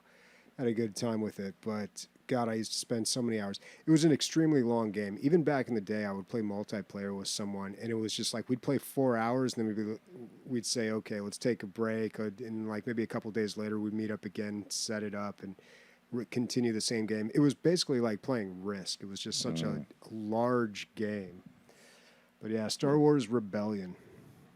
Nice. Kind of a hidden gem. All right. What do you call it? So after fact checking, I'll tell you what was competing with the PlayStation 1 in its era. Sega Saturn and Nintendo 64. Yeah, The Super Sega Nintendo Saturn. was 3 years before the PlayStation 1. God, Gauntlet on Nintendo Yeah, I love the 64. Gauntlet. Oh my God, I loved that game so much. So good. Blue Wizard needs help. Yeah. Which, Red what's Knight cool needs food is badly. recently I actually went to Dallas, Texas to hang out with Tag Loro, and we went to a cidercade. It was like, I think it was like Bishop Cider was the people that owned it. But there's cidercades kind of around Texas. There's one in Austin, so for DLG Con we could actually go there. But the one in Dallas, they had a Gauntlet arcade version. So like 4 people could play different characters on Gauntlet. And yeah, dude, it brought me right the fuck back to Nintendo 64 playing Gauntlet. I loved it. It was perfect. It was a perfect transition to like an arcade game. It was great. It's too bad that remake wasn't any good. Yeah, it's agreed. Yeah, agreed. man. Me and all my friends got real sweaty about it, and then we saw it, and like it came out, we were like, never mind, we're good. We can go away now. All right, next question from False Josiah. What game have you bought the most copies of? I have helped Concerned Ape out by buying Stardew Valley for me, my wife, and my brother, and also a copy for my Xbox and my wife's Switch. Easily Cyberpunk. I bought people for their birthday or whatever Cyberpunk pre-order. Like I pre-ordered it. I bought Chad one. I bought JP Diddy one. I think I sent one more out to one of the listeners. So yeah, that's like fucking $240 of games that fucking flushed right down the toilet like at launch. And that fucking sucked. But yeah, that's my answer. For me, it's Warhammer Space Hulk 2. I bought 14 copies of it because instead of being $27, it was 42 cents on Kinguin. I remember you saying that. Yeah, that's cool. And I just gave away copies to a bunch of people. I'm like, here, take this, let's play. All right, here, take this. I'm like, I ended up playing like about 8 hours of that game, and I'm like, that was the greatest $6 I've ever spent. So it's pretty That's buck. nice. It's pretty good. Yeah, for me, it's a lot of Demio. I was passing out Demio like a lonely fucking dude passes out singles at a strip club, dude. Like I can't even tell you how many people I bought that game for. It's a lot. Like I love that game, and it's nice because it was kind of like one of those things where it was like, I love this game so much, I'm gonna buy a bunch of this game for the other people, so that way I always have people to play this game with me. Totally, but like Welcome to my a lot of life. people loved it. Yeah, like a lot of people loved it. Demio is a great game, and like I don't regret a damn thing because it was great buying so many of those copies for people. They deserve it. That was a good game. I don't think I've ever bought multiple copies of a game. I mean, back in the day, Steam used to do this thing where you could buy like 3-packs, 4-packs of games, especially on multiplayer games. I remember buying a 2-pack of Portal 2 and splitting it with Chad. I remember buying a 4-pack of Dead Island and splitting that amongst my friends. But, you know, I don't know if that really counts. I'll have one. You want one? Yeah, I'll have a burrito. Burrito time. Hell yeah. I guess, I don't know. I feel like games like WoW, when they come out with a new expansion, you're basically just paying for the game again. And also, like Call of Duty. Like you're buying Oh, the same yeah. game every year or two. So I don't know. Maybe WoW would be my answer. Call of Duty. Days is Modern- like, you speak the truth. I was just gonna say Stop." Call of Duty Modern Warfare 2 coming out in October. Guess who's probably getting it? This bitch. You're so right though, every time, dude. And we just keep going. Please take my money and give me the same shit for the last 20 years. Dude, it's so crazy that they lost 50 million concurrent players in like a matter of 2 months. Was it through Cold War? It was through Cold War. Yeah, it was because like Cold War was a last year. steaming pile of shit. Cold War was shit. Come fight me. It's It like- sucks. I mean, they're all shit. It's just one's more diarrhea than the other. So it's I don't know. I think there's an expiration date on that, and it does depend. If you can get in with your homies, then like it prolongs the life, right? But if you're playing with randos, then you've got maybe like a match, and you're like, "Fuck this game." So, I think yeah. I think Call of Duty and same thing with Battlefield. They both need to turn the speed just like 30% down, because if you ever play like the original Modern Warfare 1 and you play it now, and I'm sounding like an old ass man, like I was it's gonna too say, fast, damn it. It sounds like It's- you need to get some Adderall, then you solve your problem. I'm just kidding. I'm not condoning that. Although I got a Crippling guy. That's what addiction. you gotta. That's what you gotta compete with. Just Uh, do better, Nick. But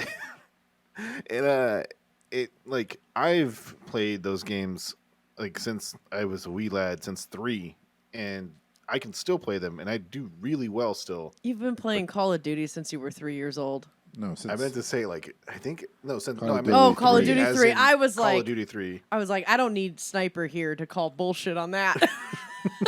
I was a wee child. Yeah, fucking killing noobs on Search and Destroy. Yeah, right. No, us, it's Call of Duty 3. Oh, that's good. But yeah, it was so yeah. I started playing Call of Duty 3, and like I said, I can still play it. But dude, it is so like it always comes down to you got to play with this gun and you got to play with these perks because everyone else is, and so you're essentially playing like the same this just the same as everyone else. yeah. Like when you watch professional games, like there's maybe 2 guns that they're using. They're all using the same perks. Like it's just like, how is this any sort of variation or like, it's not interesting to me. I guess you can say. Yeah. But Because the meta has been established. Because yeah, there's not a lot of Yeah. variation there. like when Yeah. you played Black Ops 1, everyone is either using the FAMAS or the fucking AK-74U. That's it. And it was just it's the same thing now. You play Warzone or you play whatever, everyone's playing with the same gun. So it's kind of annoying, to be honest. All right, what else is Warconius curious about? Well, this is Warconius' first question here. Hypothetical, you get 7 tries to sink a 3-pointer. If you do, you win $3 million. If you don't, in 10 tries, you spend a year in prison. Do you take the challenge or pass? 7 tries to land. Make a 3. 3-pointer. No, 10 I tries. could do it. I would do it. Wait, Easily. 7 tries? But if you don't do it in 10 tries? Then you get to spend a year on vacation reading and getting fucking swole. Yeah, no, that's really downplaying what life is like in prison. But I would definitely do it. I would definitely try. Yeah, I think 10 tries. I can do Life a in 3-pointer. prison. That is rough. A year in man. prison. A A year. year. Oh, Okay. yeah, not life. Oh, yeah, that'd be terrible. It'd be different. Yeah, no, that's definitely That's a 3 totally million. different world. These are good. Could be Like s- I like the 3 million versus the 1 year. It's good. It's not like crazy amounts. Like these are. No. This could happen. This is a I good don't know, would you man. rather. Yeah. I'm terrible at sports, so Really? yeah, really bad. Damn. Like, well, you're really good at arm wrestling. Yeah, That's one. I'm picking Yeah, up. it's a strength thing, not a fucking skill Yeah, I thing. pick up rocks really well. Take them up hills, whatever needs to be get done that way. But yeah, put a ball through a hoop, not my thing. So I don't know. This is a tricky one because you got to also think about you're gonna be nervous. You're like, if I fuck this up, I'm gonna go to jail. You know what I mean? So you got to Prison. add the nerves. Nah, I'm just going to smoke a joint and fucking land it. All right. I'm I just love gonna the get it, dude. confidence. That's the Aries you in smoke me. the I'm joint, like, you I'll just wake up in fucking do prison. it. I'll fucking do it. And if I don't, well, then you know what? I'll become a leader in prison. Like, no, I don't know. I'll Well, get it. What about you, $3 Bobby? million after taxes is not that much. I mean, is this being paid out over time? Because that could really affect it. Honestly, I don't feel like, I don't know. Do you remember that show, Arrested Development? I don't know if you guys watched that. never It's saw an it. old one. A great show. But the dad gets arrested. He goes to prison, and the son goes and visits him, and he's like completely enjoying himself. He's playing like softball, making friends with people in there. And his son's like, "Dad, you're doing time." And he says, "I'm doing the time of my life." And that's kind of how I feel like prison would be for me. I'm just like, what? All my work responsibilities and all my other obligations, fucking editing this podcast every single week, don't have to do that anymore. Like, oh Bobby's my like, I get to God. eat bologna every day. And just, dude, Not all that you bad. do is just gym, tan, and I mean, you might get assigned laundry duties, but like probably not. But you could just fucking read. I'm with you, Bobby. I feel like, all right, cool, a year of a break. One of my fucking cool- sweet. Pretty One of much like being on lockdown, but Yeah. One I of mean, my- it is a lockdown Just establishment. just a lot more group showers. One of my coworkers did 15 years, and I asked him Jeez. everything, and he's like, "Yeah, there's people that just play Magic the Gathering all day. There's people that play D&D all day." I'm like, "Time to stop robbing banks." Really? Or you could take 10 tries to win $3 million with a three-pointer. So do you change your answer then? Yeah, maybe. do it? Maybe. If we played convince you to basketball go for to 6 prison. years. No. Kidding, don't. I think I have the best shot out of all of us. So You played basketball? for 6 years, yeah. Oh shit. I Well don't then yeah, remember that's that. an easy. When I was from 10 to 16. I'm such a shitty uncle, dude. I didn't even know that. I never went to any Dude, I of the played games. football, basketball, baseball, ultimate frisbee. Like I even golfed one year. That was terrible. okay. Kind of going down. Don't get fat kids golf He clubs. started off with Doesn't some work. real sports, and then he got to ultimate frisbee. Sounds a little less cool on those ones. That's why he led with the real sports. Next up. Next question from Marconius. Steam back in the day was a pain in the ass. As a PC gamer, I hated it initially. Now I couldn't imagine not using Steam. What are your top 5 features out of the following? Achievements, profiles, marketplace, workshop, virtual local play, big picture, Steam OS, streaming, sales, voice chat, and cloud save. Fuck, you're gonna Clouds- read a question. Jesus Christ. Cloud save is huge. Yeah. Cloud save's huge. Yeah, that's really good. Big picture, I feel it's kind of like ham-fisted. I don't know why. It's like you click it and then it just takes over everything and then it goes into its own resolution. I get it, like why you have to do it that way, but I don't know why it seems like I'm playing. It turns it into a console, basically. But Yeah. yeah. I mean, it wasn't that the reason why it was even invented. It was like Steam was trying to get onto that Stadia thing or whatever it's called. And like, Yeah. No, it was out way before Stadia. Yeah, I think Was it's it? just if you wanted to connect your PC to like your TV and try and emulate the console experience of like sitting on your couch and playing a game like the Weird Hats fight game that I put on the radar. Like they recommended that you use a controller. That probably would actually be really good with big picture and like sitting on your couch doing remote play with one of your friends. Like that's an instance where I could see that being actually very beneficial and nice. For me, I love the Discovery queue because nowadays my Discovery queue fucking wild. Dialed in? It is a Dialed in. wild it's a mix of west. VR sex games, other VR games. So it is a mix of VR games, sex games, and weird indie games.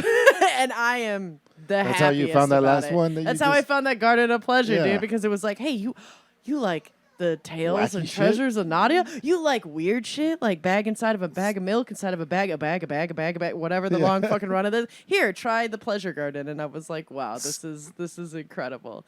And so I love my Discovery queue. I love that they have that. I think that's great. I think that's really cool for gamers as well, especially when you start curating. Like a lot of the games that I've been playing because of VR have been free. So what lately my Discovery queue has been a shitload of weird free games, and that I think is so much fun and so awesome for like a gamer to get to a point where like an algorithm is really catering towards what you like with video games. Yeah. Is it Big Brother? Yes. Yeah. But are you happy about it? Yeah. You know deep down inside you're happy about it because it makes shit more convenient, kind of easier for you. And you're like, you know what? I do like that kind of game. Thank you for showing me the same kind of game, but different. Yeah, pretty I much. do It's like nice. snapping titties. Yeah. I do like snappy. Hey, nothing's like Nadia, right? I finally found her treasures. Adam, I like have- somebody that like probably doesn't know too much about like Steam and all that. What? Here? Okay. But all right. So Steam, right? It's where all the PC gamers get their games. If you own a game and I give family share out, this is the best one probably for me. The family share, yeah. To one of my friends, they can play all the games that I own on their computer at home as long as I'm not on Steam at that time. So basically, if I spend a shit ton of money and my friend does not or whatever, and then I just give him access, then he can play every game on my fucking... It's crazy, dude. Yeah. It's like the old days where you could give each other cartridges. It's like that. But you can't play it because like you can't play it at the same time Because you have the CD, I know. Yeah, Yeah. in his list, I don't see Steam family sharing, but that is a big perk. That's a big should one. be It's on a there. huge perk. Other one is the remote play. So Yes. games that are built for like couch co-op, you sit down next to each other and you play two. A lot of the time that's because the developer is a small developer and they don't have time to do multiplayer because multiplayer is a giant thing. So Steam lets you pretend virtually that it tricks the game into thinking that person's right next to you when actually they're at their own computer. And dude, so you can play like, just to put it in perspective, Super Mario and like Luigi at the same time, because it was only because you'd be sitting next to each other, but now you're doing it virtually, but you're tricking the game into thinking that, and that's just free. You just get it. It's great. I Yeah. think that's part of what makes It Takes Two so incredible because that's another remote play game, and that's the perfect game that is really like a co-op game that you would want to play with another person. And Is it's it only so couch great co-op? that they have it. I just know that I've played it with remote play, like every time I play it. So it might not be only couch co-op, but Oh no, it's because that game in particular, that game, yeah. when you buy it, you can send another copy to one person, right? Okay. I think I was just doing remote play through Steam Yeah, to play you it. probably So were. which is another way But that you either could way- do it. But either way, yeah. For a like, game that you can only play couch co-op, I mean, you can only play with another player. You can't play single player. It's a godsend. It's that's so when good. the co-op play for Steam is just And when I say amazing. I love godsend it. with Steam, I mean Gaben, obviously. Yeah, all hail Gaben. But Yeah, it's crazy. So those Anyway. are the big ones for me. And the curation, yeah. It's just like, yep, these are all things. I like titties. I like it's crazy. It's good stuff. well, Bobby, your favorites? I mean, yeah, the usual stuff, the cloud save, the family sharing. I mean, I always felt like Steam missed out on making some sort of social networking platform. They kind of have that in place with the activity feed, but I feel like they could have done so much more with it. They could have done something kind of like what Letterboxd does for movies. They could have done that with video games. But Well, don't they during the curation tab where you review the things that you play and then your friends can read it, right? yeah, but I never really go out of my way to look at that. If you look at a game's page, it'll show you the reviews, and your friends' reviews will show up first. So, and it always says like, "Oh, your friend has this game. These people have wish listed it." So, yeah, there's some of that, but there's not really a lot of interaction between people, I guess. I'll say one more thing that we haven't talked about just because it's so nice. You'll go into a game and you'll be like, how's multiplayer work in this? Click on multiplayer, I host, I get a IP address, I send you the IP address, you copy and paste that, and then blah, blah, blah, blah, blah. Or you go in Steam and you right click and say join game. Boom. or Yeah, invite you're to in. lobby. I remember playing just Counter-Strike instant. and being like, okay, what server you on? I'm on Booger Pickers 37. Yeah. Booger pickers you or gotta booger change your search settings flingers? to this. Because I see a booger flingers. There's No, a it's not Booger fling- Pickers 34. It's that one, right? Yeah. You're on Ice World, right? No. I'm Clickers on or Office. I'm on clickers. Office. Okay. It's like, dude, and now you're just Yeah. like right click invite. All right, cool. Yeah. Yeah. I remember the chess FPS was like that. It was like kind of a hellscape to like maneuver through like joining a game and hosting one. Or I could just invite Emilio to lobby and now we could be shooting each other's pawns and queens with semi-automatic guns. Like, yeah, it was great. You get a I love lot that. with Steam. You get a lot. You know what? I'm going to unsubscribe from Xbox Game Pass. That's it. Yeah, I just fell in love. Xbox, you're not getting my money anymore. Yeah. Next question from Orconius. I've noticed that games from Rockstar rarely get mentioned on the podcast. Rockstar is considered the best of the best. What do you guys think Whoa. of Bully, LA the fuck? Noire, GTA, and Red Dead as games and franchises? I kind of want to say something first. So I saw something on Reddit the other day, like literally on Monday. It was like the last 9 years of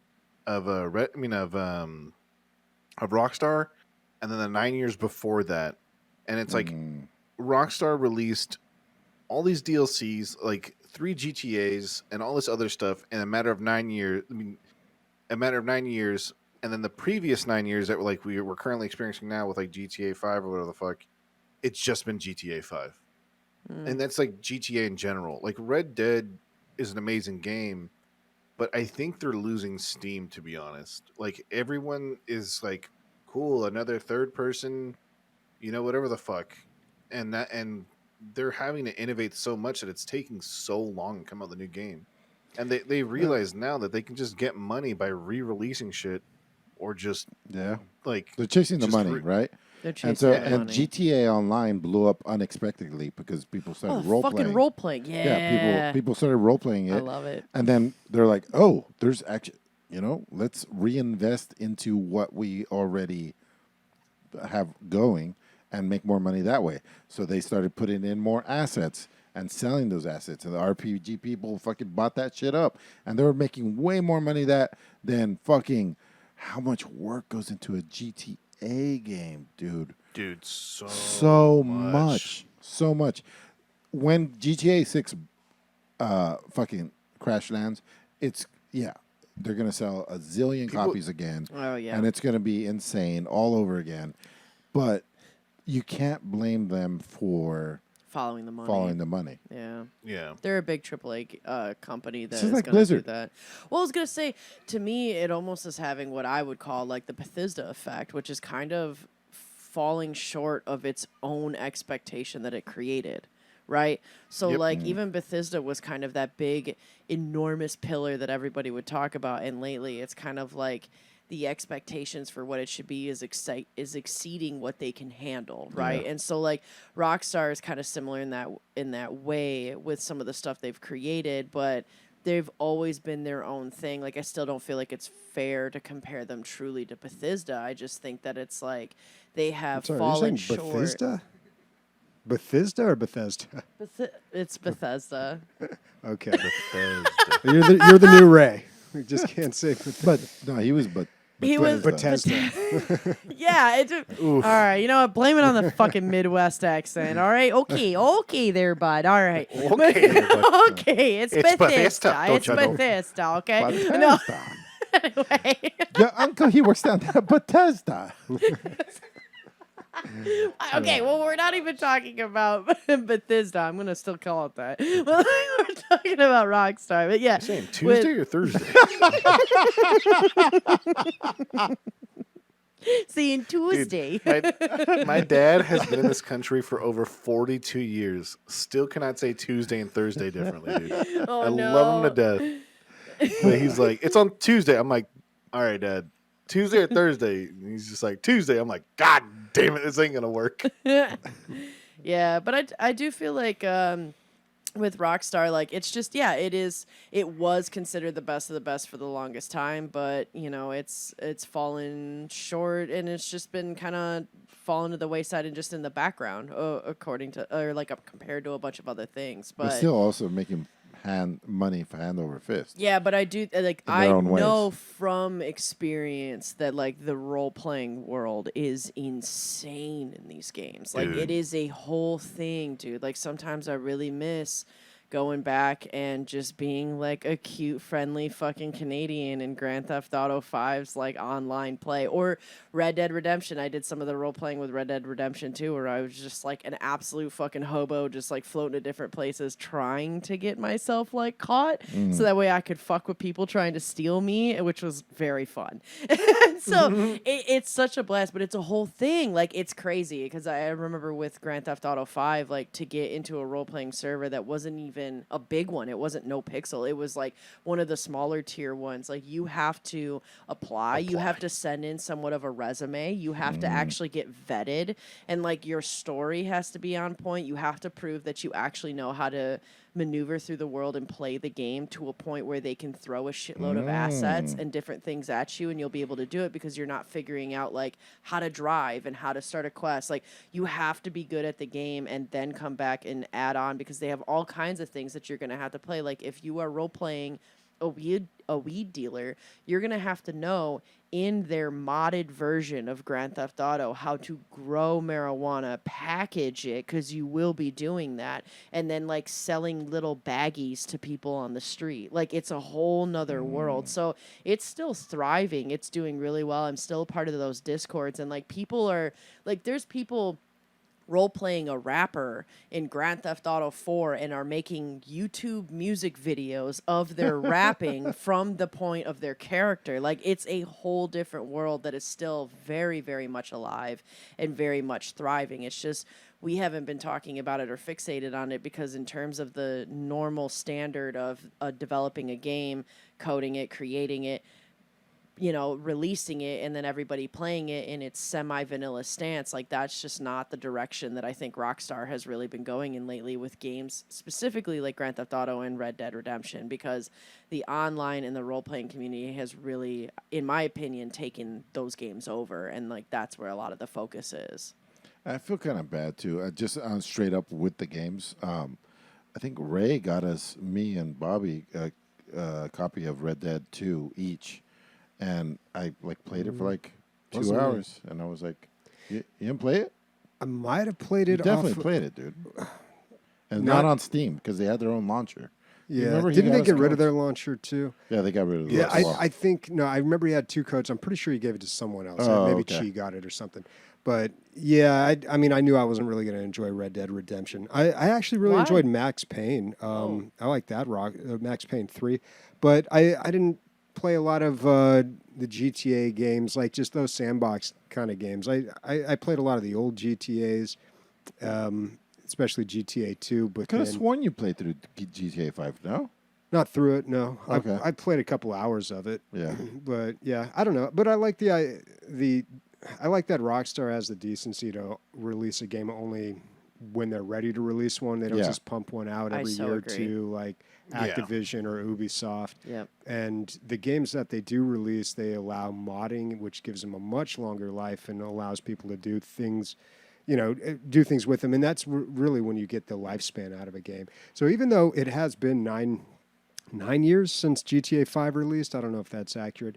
It's been a while, but don't forget that game is like the all-time best-selling game ever, or like one of the top ones. Like I believe it's the best-selling AAA game of all time. If you don't count Minecraft and like Tetris and stuff like that, it's like the number one selling like $60 game essentially. I don't even know how many copies it sold, but it was like a record number and like a ridiculous amount. Like it was huge. So, it probably deserves a 9-year lifespan. And when they come out with GTA 6, I just hope that they'll continue with their philosophy of allowing modding and, more of an open approach. Dude, and a polished product when they release it. Yeah. What's shitty about GTA 6, and then like people are already shitting on it, dude, is they're like, this is going to be the first GTA where you can, like, the main character is going to be female. And people are like, I'm not going to play it. It's like, bro, they can go all the other GTAs have been bangers. Well, the last GTA had 3 main characters, so I don't know. But yeah, that sounds about right for the current state of things. Okay. Well, from some of the people, but I think it's overdue. It's overdue. To fucking have a female character, and you know what? If like that bothers you, then cool, don't play. Yeah. Boo hoo! I'm Good sure luck. they'll be crying in their fucking stacks of money. Yeah. Like, It's like It's like Comcast. It's like, oh, you're not gonna play our game, and they're just like rolling in money. Yeah. Oh, Good man. luck not playing while the rest of the world is like reviewing the best game ever, the best selling game I ever. hope so. I hope it's You- not a flop because that would be Yeah. unfortunate, right? Like first time you play a female character in a GTA setting and it's the shittiest game. That would be unfortunate. Yeah, I hope that does not happen. Please don't do them dirty like that. Yeah, I know. I'm sure they know what they're doing. At the I agree. very worst, it'll just be the same As old good. thing or nothing new. Yeah. But, yeah. yeah. And it'll still be good because it's been 9 years since they released it, so people will probably be craving Dude, something hardware. new like that. Yeah, Hardware's so much further all be along beautiful. too. Yeah, So it was September 17th, 2013 is the GTA 5 release date. So it's almost been 10 years. Yeah. Yeah. Yeah. All right, last question from Zap. Has Game Pass devalued PC games for you? I was about to play Cult of the Lamb after hearing really good things about it, but discovered it's not on Game Pass, and now I'm no longer interested. Has this happened to you? No. I wouldn't say that it's lowered the value of PC games, but it has shaken up the value structure of the whole thing. Days particularly has several times been like, this is a great Game Pass game, but not a good $30 game. And yeah, nailed it. Like there's a different value exchange now where you're like, what's the proposition here? I pay $30 and there's a okay chance that I like it because I like the screenshots and all that. Or I pay $14 a month and I get all kinds of shit and I can try them all as much as I want or as little as I want or play the whole thing. Yeah, it just shook things up. It didn't devalue anything overall, I don't think. Although I will say that like Steam must be taking a hit on this. But we just went over all the things that Steam does so good. Sometimes it's worth it to pick up a game on Steam. Bobby, you had that experience on not Left 4 Dead, but the other one. Back 4 Blood. Back 4 Blood, right? I mean, that's a lot of games. The Xbox, what do they call it? Just Xbox on PC. Yeah. It just has a really crappy way of dealing with friends and inviting to games, and it. Yeah. that UI. It's is a UI is shit. Yeah. Yeah. So, yeah, I don't know, but I think it has changed people's perspective on games Yeah. Yeah, definitely. or pricing with games. But that's always, dude. There's always something. When the free to play thing happened, and then like the fake free to play, where yeah, the game's free, but then you spend money on like pay to win things. Like it's always been in flux. So I don't know, and. Segueing right into the end here. Next week, I'm actually seriously looking at Cult of the Lamb. I might pick that up. I mean, it's on Steam. It's on GOG if you want to give the developers more money. It's $25. I don't know, kind of high, but I am very interested in that game. So I picked it up and I still haven't played it, and I'm probably gonna play it either tonight or tomorrow. So okay, I'm curious to looks hear you great. guys' thoughts on that. Yeah. Nick, can you please Google Cult of the Lamb Game Pass? Maybe it's a delayed. it's not on Game Pass. I know looked it's in the not beginning on. of the- I know it's not on right now, but is there a plan or anything like that? Do they? I don't know I if could they have would. sworn I read it. I don't know if they wouldn't announce that right now The- because Yeah. nobody would buy it Yeah. if they knew it was coming to Game the, Pass. the producers are saying that they have no plans in the near future to add it to Okay. Game Pass. All right. Yeah. Cool. Well, I don't know. For me, like in a way, when I first read this about devaluing PC games in a Game Pass, I was kind of like, well, no, not at all. But I see what he's getting at. That like Zap had said that he was about to buy this game on Steam. Well, he was about to play it, not buy it. Like he was about to play it on Game Pass, but it wasn't, so he wasn't going to try that. I felt the same way when I went to go look at The Quarry because I was like, oh, I really want to check out this game. But it's a horror game, so like I'm certainly not gonna pay full price for a horror game because I am a scaredy bitch. So like I know I'm gonna play an hour max, like get terrified and not be able to play. But as a Game Pass game, that would be amazing. But it wasn't on Game Pass, so I was like, well, probably not gonna end up playing it. But something that I love about Game Pass that has actually, and if anything, increased the value of PC games than anything, is the fact that as an indie gamer.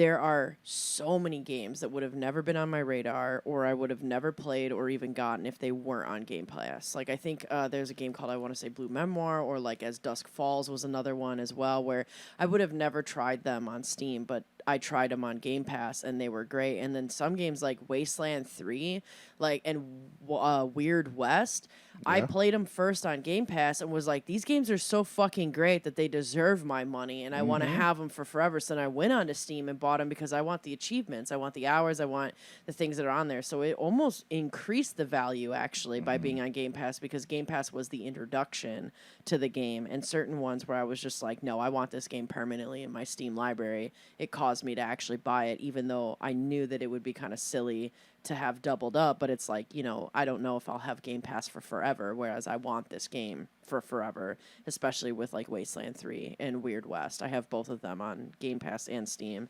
and I bought them afterwards because I just was like, they're fucking worth it. But I heard it. The way that it's structured a different way, and it totally made sense to me. So there's paid games, there's free to play games, and then there's Game Pass. Like what is that called? And it's the subscription games. He called it risk free. Oh, there's okay. no risk. You already know how much you're in for because you already paid the $14 for that month. So it's risk free. You just download it, play it, see if you like it. So I really like that description of it. I'm a huge fan of having Steam games and Game Pass games. Yeah. Yeah, because some of the weirder small games on Game Pass have just been phenomenal, and I would have never tried them because they'll be like $20 or $25 on Steam, and it's like, I'm not gonna try that. But like on Game Pass, fuck yeah, sign me up, and then it's really interesting and cool. Yeah. All right. Well, what's everybody playing next week? Cult of the Lamb. I really want to. I'm playing God of War as we speak. Enjoying that right now, and I will be playing. I still Half-Life Alyx. I still want to play that. Although my schedule's all mixed up now, so we'll see. We'll see what it's like. I think my gaming is going to go down considerably coming up. I think, unfortunately, well, definitely this week we're going to be playing Google Earth VR, but instead of VR, IRL. Yeah, like, and going through, instead of flying through the Grand Canyon, we're just going to try and not fall off the side of it. So probably a lot of that, but I don't know. I was talking to Adam that, like, since we are going into the desert during the fucking summer and it's haboob and storm season, like, which, if you don't know what a haboob is, that is a real thing. Look it up. You're not going to be disappointed. But anyway, since we're doing that, we kind of figure that there might be some time. So, like, maybe now's the time to check out some more Nintendo Switch games. Or I think I'll bring my VR and we'll play some different VR games. So that will be... I'm not entirely sure what just yet. So we're kind of going to go with the flow and see what games come up. Camel packs might be a good move. Camel packs? Yeah, like Camel those backpacks. Oh. Camelbacks? Is that what they're called? They're camelbacks, yeah. Oh, yeah. Camelback. I already got one. Or an Osprey day pack. That's what I got, yeah. Cool. It's nice. I did have a camelback before, though. They're good. But yeah, I don't know. What about you, Nick? Cult of the Lamb. Oh, Yeah. that's right. That's what you said. Yeah, same thing. Probably Cult of the Lamb for me. Cool. All right. Speaking for Adam, Nick, Bobby, Amanda, and myself, cultish titties, everybody. Ciao. Cultist titties. They conglomerate. Yeah, they'll make all of you come conspire. into the folds.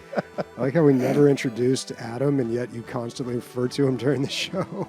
Yep. We did, didn't we? Did we? You did. Yeah. Oh, we did? She said she was going to travel with him. Oh, okay. All right. I thought we were just... Well, Adam's referenced- here. Okay. Adam's here.